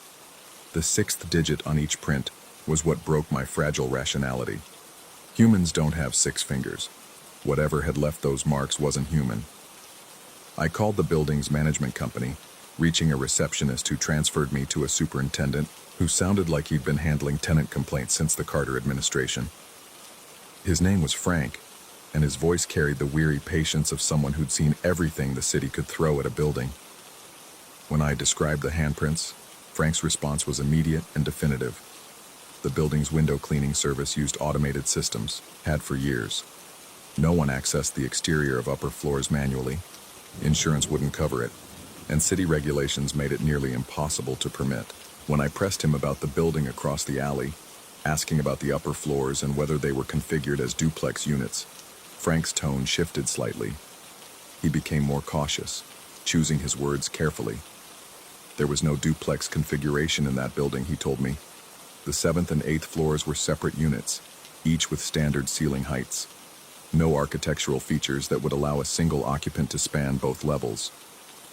The building had been converted in the early 2000s, and all the renovation records were on file with the city.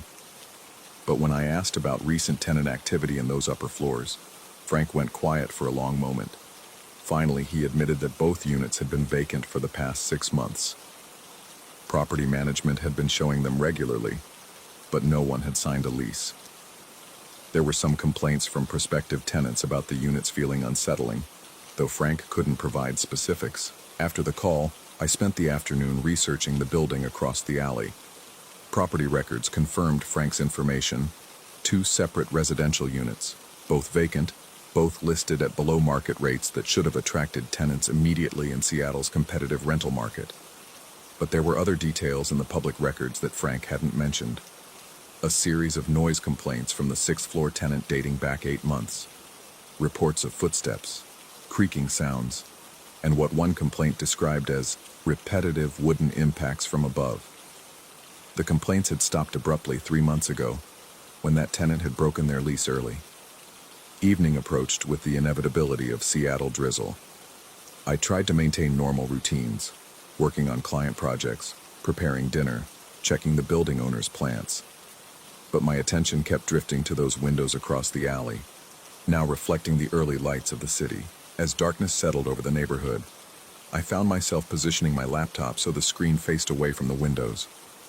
Working became impossible with that vast glass wall at my back. the growing certainty that something was watching from across the narrow space between buildings. At 1:40 a.m., almost exactly 24 hours after my first clear sighting, I gave up pretending to work. The compulsion to look was too strong, the awareness of being observed too immediate to ignore. I walked to the kitchen, ostensibly for coffee, but really to position myself where I could see across the alley without appearing to look. The building over there was dark except for the usual scattered glow of emergency lighting and the faint illumination that leaked from lower floors. The upper floors were different. Not lit exactly, but somehow more visible than they should have been in the ambient darkness. And occupying that impossible space between the 7th and 8th floors, the figure waited. It was closer to the windows than it had been the night before. Close enough that I could make out more details, though my mind struggled to process what I was seeing. The proportions were wrong in every way. Too tall, too angular, joints bending in directions that defied anatomy. But it was the absolute stillness that unsettled me most. Even from a distance, even in poor light, the figure radiated a quality of patient waiting that felt almost predatory. This time I didn't reach for my phone. Instead, I found myself moving toward my own windows, drawn by a compulsion I couldn't name. The loft's glass wall offered an unobstructed view, and as I approached, the figure across the alley seemed to shift slightly, as if adjusting its position to maintain eye contact. We regarded each other across 20 feet of empty air, and God knows how many assumptions about the nature of reality. The figure remained perfectly motionless, but something about its posture suggested awareness, intelligence, intent. It was studying me with the same intensity I was studying it. Minutes passed, maybe longer. Time felt negotiable in that space between darkness and streetlight, between buildings that should have been separate but now felt connected by invisible threads of attention and anticipation. Then the figure moved. Not a dramatic gesture or sudden motion, but a subtle shift in position that somehow conveyed enormous significance. One of those wrongly angled arms lifted slightly, and fingers, too many fingers, pressed against the glass of its window in a gesture that mirrored the handprints I'd found on my own. The movement was deliberate, ceremonial almost. A greeting, an acknowledgement, a promise. I jerked backward from my own window, pulse hammering in my throat, rational mind screaming protests that my eyes were determined to ignore.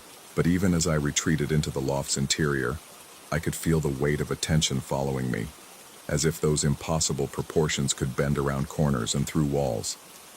Sleep was no longer a possibility. I spent the remaining hours until dawn sitting in the loft's single interior room, a bathroom with no windows, trying to convince myself that exhaustion and isolation were playing tricks on my perception. But the handprints on the glass were real. The audio recording was real. The building records and the superintendent's carefully chosen words were real. What was developing between me and whatever waited across the alley was becoming real too, whether I chose to accept it or not. Dawn brought no relief, only the hollow fatigue of a night spent questioning fundamental assumptions about the world. I made coffee with shaking hands, checked the plants with mechanical precision, and avoided looking toward the windows until I absolutely had to. The handprints were still there, but now they were joined by others. Fresh impressions pressed against the glass at multiple heights, some overlapping, all showing that distinctive sixth digit that marked them as something other than human. The pattern suggested multiple visits during the night, or perhaps a single visitor with the ability to change position in ways that defied physics. I called Frank again, but this time his tone was different, guarded. When I described the new handprints, he was quiet for a long time, before suggesting that I might want to contact the loft's owner about cutting my house-sitting arrangement short. There had been other complaints, Frank admitted reluctantly. Previous tenants in my building had reported similar experiences. Feelings of being watched, strange impressions on windows, sounds from above despite occupying top-floor units. Most people moved out quickly, though few filed formal complaints. When I pressed him for details, Frank's voice dropped to something barely above a whisper. The building had a reputation in the neighborhood, he said. Both buildings, mine and the one across the alley. They'd been constructed on land that had once been part of a larger property, a site with its own history of unexplained incidents dating back decades. But Frank wouldn't elaborate. and when I asked direct questions about what he thought was happening, he ended the call abruptly. That afternoon, I researched the property's history through city records and newspaper archives. What I found confirmed Frank's hints and added layers of unease I wasn't prepared for. The land had originally been the site of a boarding house that had operated from the 1920s through the 1970s, a place where transient workers stayed while looking for permanent housing, where people existed temporarily in the spaces between one life and another. The boarding house had been demolished in the 1990s to make way for the current developments, but not before accumulating its own collection of unexplained incidents. Tenants reported feelings of being watched, strange impressions on windows, sounds from above their rooms despite clear sight lines to empty space.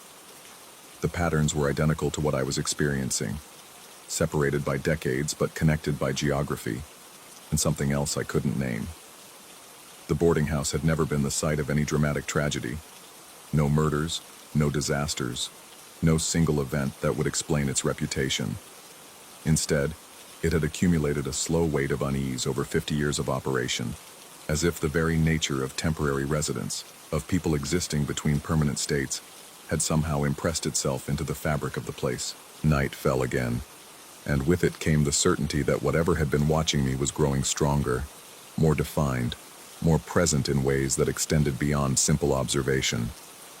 I'd taken to keeping all the lights on after dark, but illumination provided little comfort when the real threat seemed to exist in the spaces between certainty and doubt, between what could be measured and what could only be felt.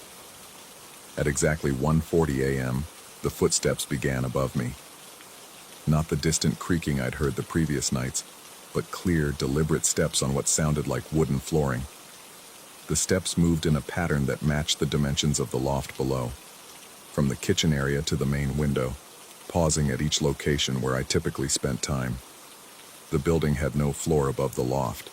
I'd confirmed this with Frank, with the building's architectural plans, with my own exploration of the access stairs that ended at my door. Yet the footsteps continued, precise and purposeful, as if someone was mapping my movements from above.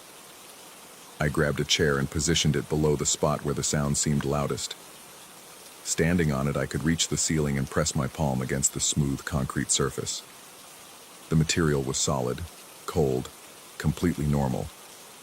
But the footsteps continued directly above my hand, separated by what felt like inches of impossible space. When I looked across the alley, the figure was there again, but this time it wasn't stationary. It moved in rhythm with the footsteps above me, turning its attention between my position and something higher, as if coordinating with an accomplice I couldn't see. The synchronization was perfect, inhuman, and absolutely terrifying. I spent the rest of the night huddled in the bathroom, the only space in the loft where I couldn't see across the alley and couldn't hear the footsteps directly overhead. But even there, I could feel the weight of attention pressing down from above and across, a suffocating awareness that something was studying me with patient, inexorable focus. By morning, I'd made my decision. Frank had been right. I needed to leave. Whatever was happening here existed beyond my ability to understand or rationalize, and my continued presence was only making it stronger. But as I packed my belongings, I realized the situation had evolved beyond simple departure.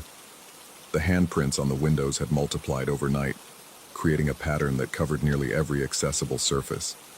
And for the first time, some of the impressions were on the interior side of the glass. Whatever had been watching me from across the alley had found a way inside. I left Seattle that afternoon, driving south with no particular destination in mind. The tech executives' plants would have to fend for themselves. Frank could explain the broken house-sitting arrangement however he saw fit. What mattered was distance from that loft, from those windows, from the patient presence that had been studying me with such careful attention. But 3 months later, I still hear the footsteps. Not every night, but often enough to remind me that some connections once established don't respect geographical boundaries. The boarding house land had accumulated something over decades of temporary residence, and I'd become part of that accumulation. Sometimes in the early hours of morning, I catch glimpses of familiar proportions in the reflections of windows.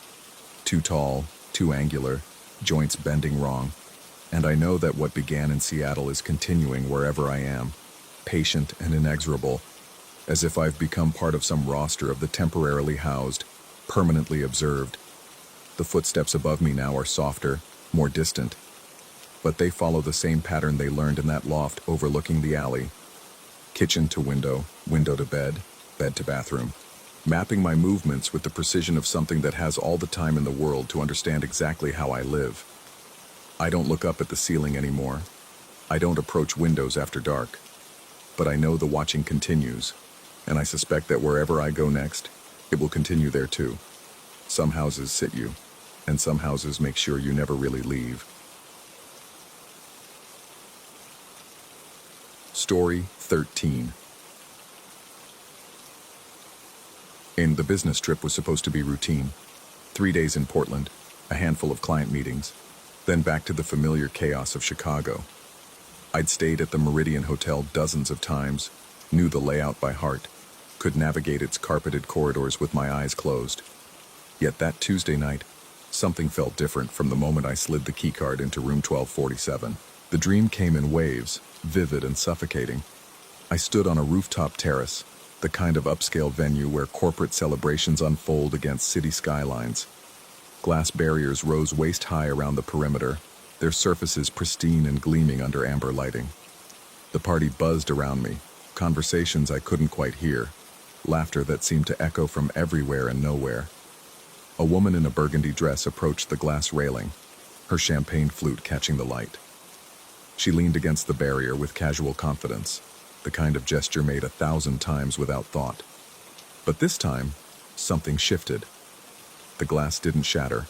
Instead, it spider-webbed outward from the point of contact, creating an intricate pattern of white fractures that spread like frozen lightning across the surface. The cracks formed a face, not abstract or suggestive, but unmistakably human features etched in the damaged glass. High cheekbones, hollow eye sockets, a mouth frozen mid-scream. The face of cracked porcelain, beautiful and terrible, staring back at me through the failing barrier. I woke to the bathroom lights strobing against the darkness. 3 quick flashes, pause, 3 more. The pattern repeated with mechanical precision while somewhere in the walls, metal groaned against metal, the sound of pulleys straining under weight, cables drawn taut and singing. My phone read 3:17 a.m. I lay still, listening to the building settle around me, waiting for the sounds to stop. They didn't. The light continued its rhythmic blinking, and the mechanical groaning grew more pronounced, as if the hotel's bones were shifting in ways they weren't designed to handle. I called the front desk, but the line just rang. Then again. On the 3rd attempt, a sleepy voice answered, assuring me maintenance would look into it. The strobing stopped mid-conversation, and the groaning faded to silence so complete it felt unnatural. Morning brought normalcy back in measured doses. Coffee from the lobby, emails answered with corporate efficiency, a taxi to the first meeting. The dream lingered like smoke in closed rooms, present but intangible, coloring everything with its strange residue. The Hartwell building rose 37 floors into Portland's gray sky, its glass facade reflecting clouds that moved too quickly for the stillness of the day.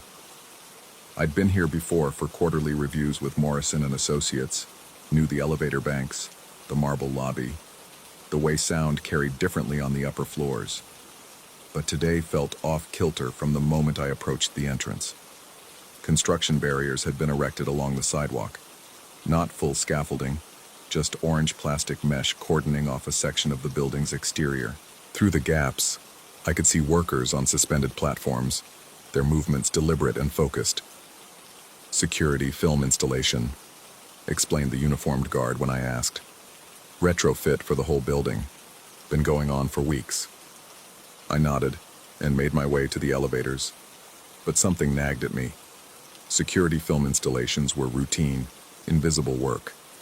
You'd never notice them from the outside, never see the result unless you were looking for it. Yet the workers seemed to be concentrating on one particular section of the facade, their attention drawn to something specific. The meeting with Morrison went longer than expected. Budget revisions, timeline adjustments, the usual corporate choreography that stretched minutes into hours. By late afternoon, My head buzzed with fluorescent fatigue and recycled air. I gathered my materials and made my way to the elevator bank, eager for the street-level sanity of fresh air and natural light.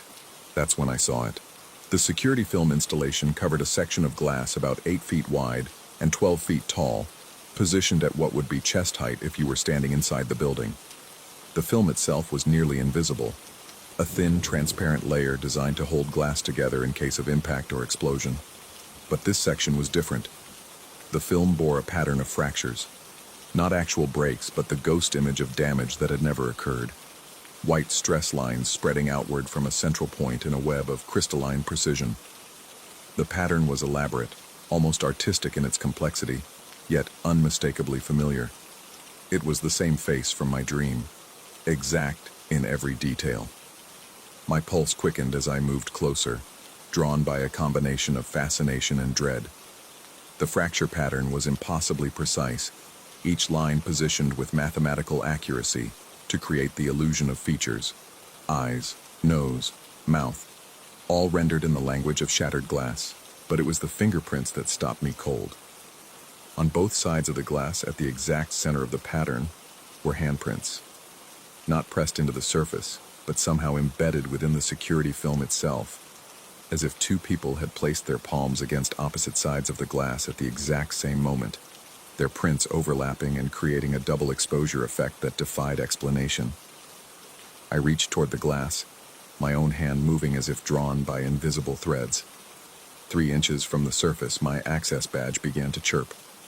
A sharp, insistent sound that cut through the street noise and made passers-by turn to look. The LED display flashed red, then amber, then red again. "Proximity alert," I muttered, pulling the badge away from the glass. The chirping stopped immediately, but proximity to what? The Hartwell building wasn't my client's primary location. My badge should have no interaction with their security systems, no reason to register any kind of alert. I worked for Morrison & Associates' parent company, had clearance for their Chicago headquarters and a handful of satellite offices, but nothing that should trigger here. I stepped back from the glass, my badge returning to its normal dormant state. The fracture pattern remained, impossibly detailed, impossibly familiar. Around me, foot traffic continued its afternoon rhythm, business suits and delivery trucks, the ordinary choreography of a weekday in downtown Portland. Yet everything felt contaminated by wrongness. The taxi ride back to the hotel passed in a blur of traffic lights and urban geometry. I kept checking my badge, expecting it to chirp again, but it remained silent. The driver made small talk about the weather, the construction downtown, the way the city never seemed to stop changing. I responded with automatic politeness while my mind circled back to the glass, the pattern, the impossible precision of it all. At the hotel, I went straight to my room and pulled out my laptop. A simple search for Hartwell Building security film installation yielded nothing recent. Construction permits showed routine maintenance and system updates, but no major work involving exterior modifications. I tried variations, safety glass, window treatment, facade renovation, but found only generic references to building maintenance that could mean anything. More troubling was what I found when I searched for incidents at the building. No accidents, no impacts, nothing that would necessitate security film installation at all. The building's safety record was spotless, its insurance claims minimal and unrelated to structural damage. So why install protective film over glass that had never been damaged? I called Morrison's office, thinking I might have misunderstood something about the construction. The receptionist was friendly but confused. She'd worked in the building for 8 years and hadn't noticed any exterior work. When I described the fracture pattern in the film, she grew quiet. "That's strange," she said finally. "I mean, I haven't seen anything like that. But then again, I don't usually pay attention to the windows from outside." The conversation ended with promises to ask around, to see if anyone else had noticed the work. I hung up feeling less informed than before, as if each answer only multiplied the questions. Evening settled over Portland like a gray blanket, and I found myself standing at my hotel room window, looking out at the city's scattered lights. The bathroom light had been steady all day, no more strobing, no mechanical sounds from within the walls. Everything appeared normal, Yet I couldn't shake the feeling that normalcy itself had become suspect. I tried to work, to focus on emails and quarterly reports, but my attention kept drifting back to the glass, the fingerprints, the way my badge had responded to something it shouldn't have recognized. The details felt connected by invisible threads, part of a pattern I couldn't quite see clearly. Around midnight, I gave up pretending to work and went to bed, but sleep brought no relief, only a return to the rooftop terrace, the woman in the burgundy dress, the moment when glass became art and art became nightmare. This time I was the one leaning against the barrier. The glass held for a moment, solid and reassuring beneath my palms. Then the fractures began, spreading outward in perfect symmetry, creating the face I'd seen before. But now I understood it wasn't a stranger's face at all. It was mine. I woke to find my hands pressed against the hotel room window, my palms flat against the cool glass. The city spread below me, indifferent and glittering, while somewhere in the building's mechanical heart, pulleys groaned and cables sang their tension songs. My access badge lay on the nightstand, its LED blinking red in the darkness. The next morning brought checkout procedures and a flight back to Chicago, but the strange events in Portland clung to me like smoke and fabric. I went through the motions of normal life, meetings, deadlines, the familiar routines of corporate existence, yet everything felt slightly out of focus, as if I were viewing the world through damaged glass. Weeks passed. The business trip became memory, filed away with expense reports and client summaries. I told myself it had been stress, travel fatigue, the kind of coincidental strangeness that accumulates around tired minds in unfamiliar places. The rational explanations felt solid, comforting in their ordinariness. But late at night, when the Chicago skyline glittered beyond my apartment windows, I sometimes caught myself staring at the glass, watching for fractures that never came, listening for sounds that might or might not be there. And my access badge, which had worked perfectly for 3 years, now chirped randomly at buildings where it had no business responding, as if it remembered something I was trying to forget, as if it carried within its circuits the digital ghost of hands pressed against glass from both sides at once. I never returned to Portland, never followed up on the security film installation at the Hartwell building. Some questions, I learned, are more dangerous in their answers than in their asking. Some patterns are better left unrecognized, some faces better left unnamed. But sometimes, in the space between waking and sleeping, I find myself back on that rooftop terrace, approaching the glass barrier with familiar dread. And I know that somewhere in Portland, in a building where security film protects against damage that never happened, my fingerprints wait on both sides of the glass, overlapping with themselves in impossible geometry, marking the exact spot where reality cracked without breaking, where the boundary between dream and waking grew thin enough to step through. The woman in the burgundy dress is always there, her champagne flute catching light that comes from everywhere and nowhere. She never speaks, never warns me, just watches as I place my palms against the cool surface and feel the fractures begin to spread, beautiful and terrible, creating faces in the failing glass, faces that might be mine, might be hers, might be anyone who's ever leaned too hard against barriers that were never as solid as they seemed. I wake up then, always wake up, my hands pressed against whatever glass surface is nearest, feeling for cracks that exist only in the space between what is and what might be, where security film holds together damage that hasn't happened yet, and access badges remember buildings they've never seen, and the reflection in broken glass shows not who you are, but who you're becoming. The city lights blur together beyond my window, and somewhere in the mechanical darkness, cables sing under tension, while I press my palms against the cool glass and wait for the fractures to begin.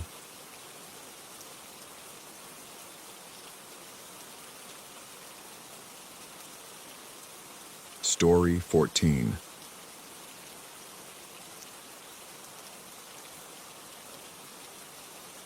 The cemetery gate creaked open with the reluctance of something that preferred to remain closed. I'd convinced myself this was about art, about capturing the ethereal beauty of marble angels under moonlight, their weathered faces telling stories of grief carved in stone. The portfolio was due next week, and my professor had emphasized the importance of pushing boundaries. finding beauty in unexpected places. What I hadn't anticipated was how the darkness seemed to breathe differently here, how it wrapped around my ankles like something living. My boots crunched against gravel paths that meandered between towering monuments, their shadows creating a maze of deeper black against the charcoal sky. The Nikon hung heavy around my neck, its familiar weight now feeling foreign, almost accusatory. Each step echoed with a hollow sound that seemed to bounce off invisible walls, returning to me changed, distorted, as if the cemetery itself was mocking my footfalls. The angel I'd come to photograph stood in the oldest section, where the headstones leaned at weary angles and the inscriptions had been worn smooth by decades of weather. She was magnificent in her decay, 6 feet of gray marble with wings spread wide, her face tilted skyward in an expression that could have been ecstasy or agony. Time had softened her features without diminishing their power, and moss crept up her robes like green fingers seeking purchase on divinity. I circled her slowly, adjusting my camera settings, finding the angles that would best capture the interplay of shadow and light. The moon was full enough to work with, casting her in silver relief against the dark backdrop of cypress trees. Through the viewfinder she appeared almost alive, the natural grain of the marble resembling skin, the subtle variations in shading suggesting breath beneath stone. The first few shots felt right, the satisfying click of the shutter, the brief flare of the flash illuminating her features with stark beauty. But as I continued shooting, something began to feel wrong. Not with the photography, the technical aspects were solid, but with the atmosphere itself. The air had grown thick, almost viscous, and each breath required conscious effort. The silence that had initially felt peaceful now pressed against my eardrums like deep water. I lowered the camera and really looked at her for the first time without the barrier of the lens. That's when I noticed the moisture. It was subtle at first, just a faint shimmer around her parted lips, like the condensation you might see on a cold morning. But the night was dry, had been dry for weeks. The weatherman had mentioned the unusual lack of humidity for October. Yet there it was, unmistakable now that I'd focused on it. Wisps of vapor emerging from her marble mouth, curling upward in patterns too deliberate to be random. I stepped closer, my heart beginning to hammer against my ribs. The mist was definitely there, definitely real, but it was forming shapes. Not random dispersal, but deliberate configurations that held their form for seconds before dissolving. As I watched, transfixed, the vapor coalesced into what looked unmistakably like letters. Roman letters, spelling out words I recognized with a jolt of ice-cold recognition. Margaret, the mist spelled out, then dissipated, then please materialized, hung in the air, and faded. Come back. My hands shook as I raised the camera again, desperate to document what I was seeing, but the viewfinder showed only a normal statue. No mist, no words. I lowered the camera. There it was again, plain as day.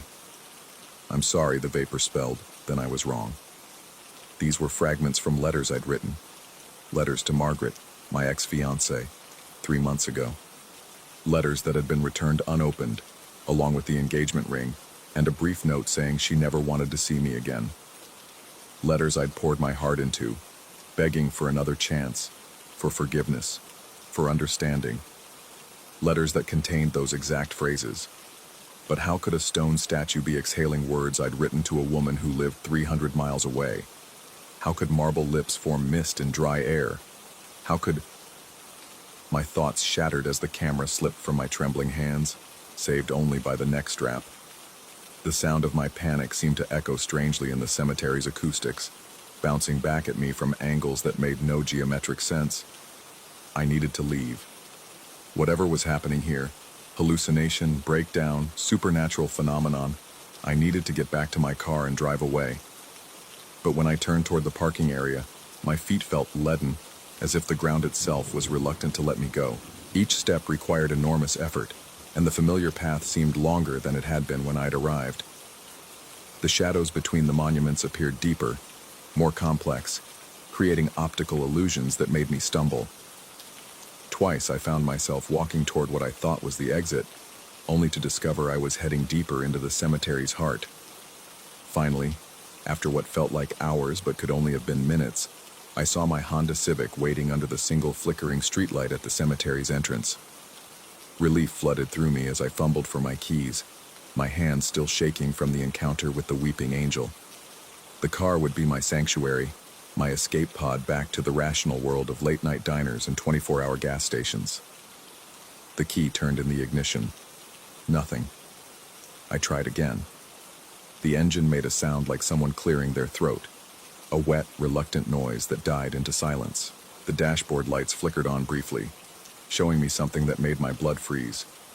The fuel gauge was moving, not settling into position, but actively oscillating between full and empty, the needle swinging back and forth like a metronome, keeping time to a song I couldn't hear. This is impossible, I told myself, even as I watched the speedometer needle twitch, the oil pressure gauge dance, and the temperature indicator slide into the red zone despite the engine being cold.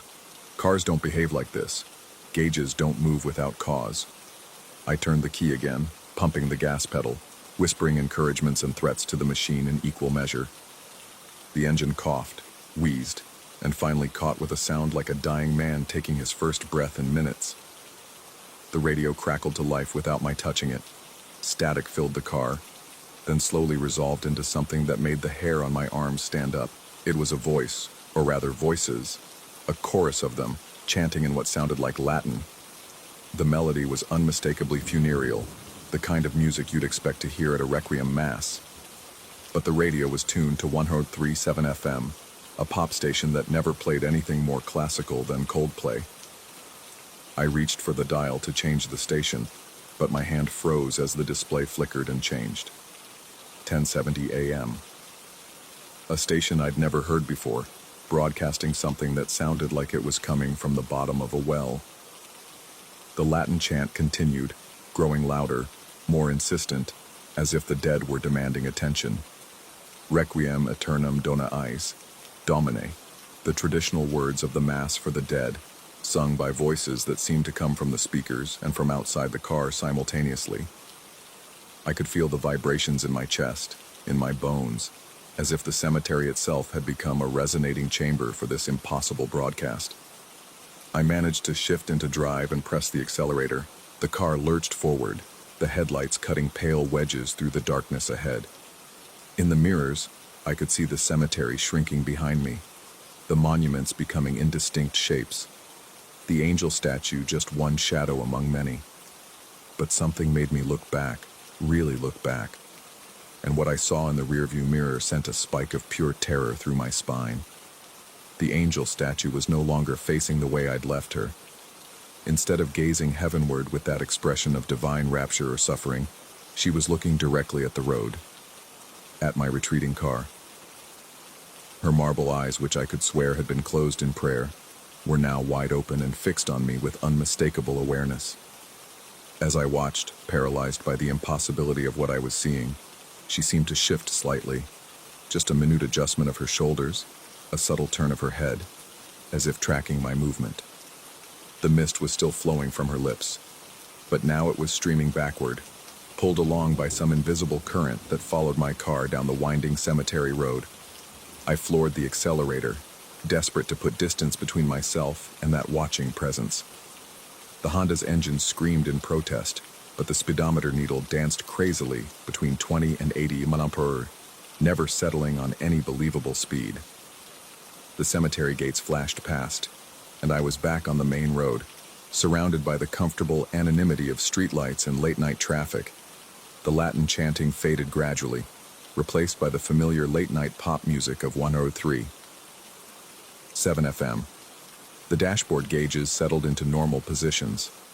My hands stopped shaking and my breathing returned to something approaching normal. It was over. Whatever had happened back there, hallucination, stress reaction, or something genuinely supernatural, it was behind me now. I drove straight home, parked in my apartment complex's lot, and carried my camera bag upstairs with hands that barely trembled. It wasn't until I was inside my own living room, surrounded by the familiar chaos of photography equipment and half-finished assignments, that I felt safe enough to examine what I'd captured. The camera's LCD screen showed 37 images. I scrolled through them slowly, expecting to see the beautiful Gothic compositions I'd planned.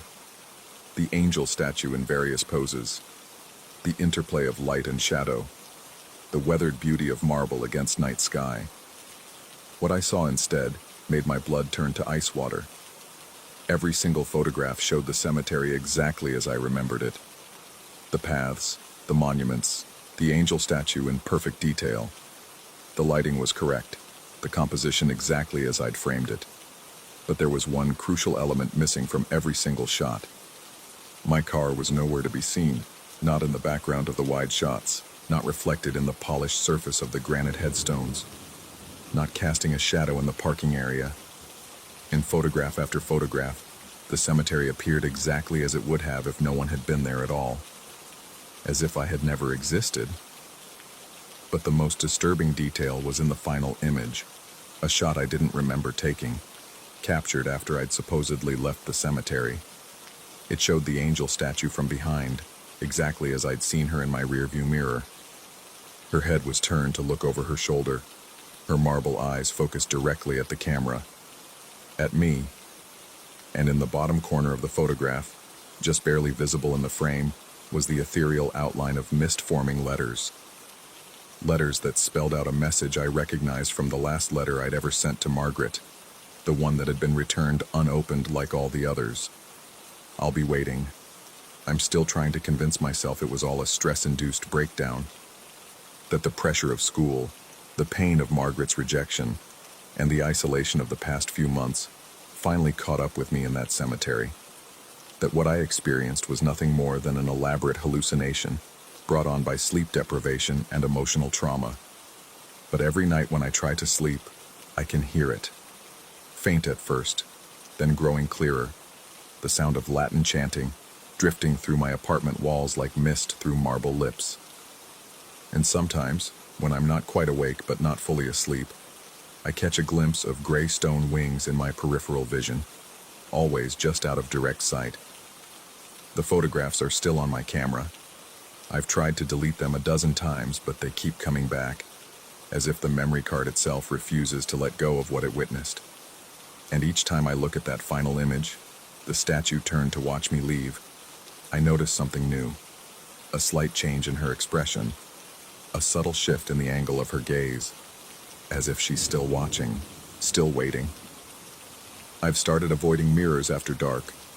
Reflective surfaces show me things I don't want to see, glimpses of carved stone where my own face should be, the outline of wings spreading behind my shoulders. Sometimes I catch myself exhaling small puffs of vapor, even in the warmth of my heated apartment, and I wonder if the boundary between observer and observed is more fragile than I ever imagined. The cemetery is only 20 minutes away. I could drive there tonight, return the camera, apologize to whatever presence I disturbed with my intrusion. But I'm afraid of what I might find waiting for me. Afraid that the angel statue might not be alone anymore. Afraid that I might look into that ancient marble face and see my own features staring back. Most of all, I'm afraid that this time, when I try to leave, the car won't start at all. That the cemetery gates will close behind me with a sound like stone grinding against stone. That I'll finally understand why my car never appeared in any of the photographs. Because some of us were never supposed to leave at all. The Latin chanting is getting louder now. And in the distance, carried on a wind that smells of marble dust and old roses, I can hear the sound of stone wings unfolding.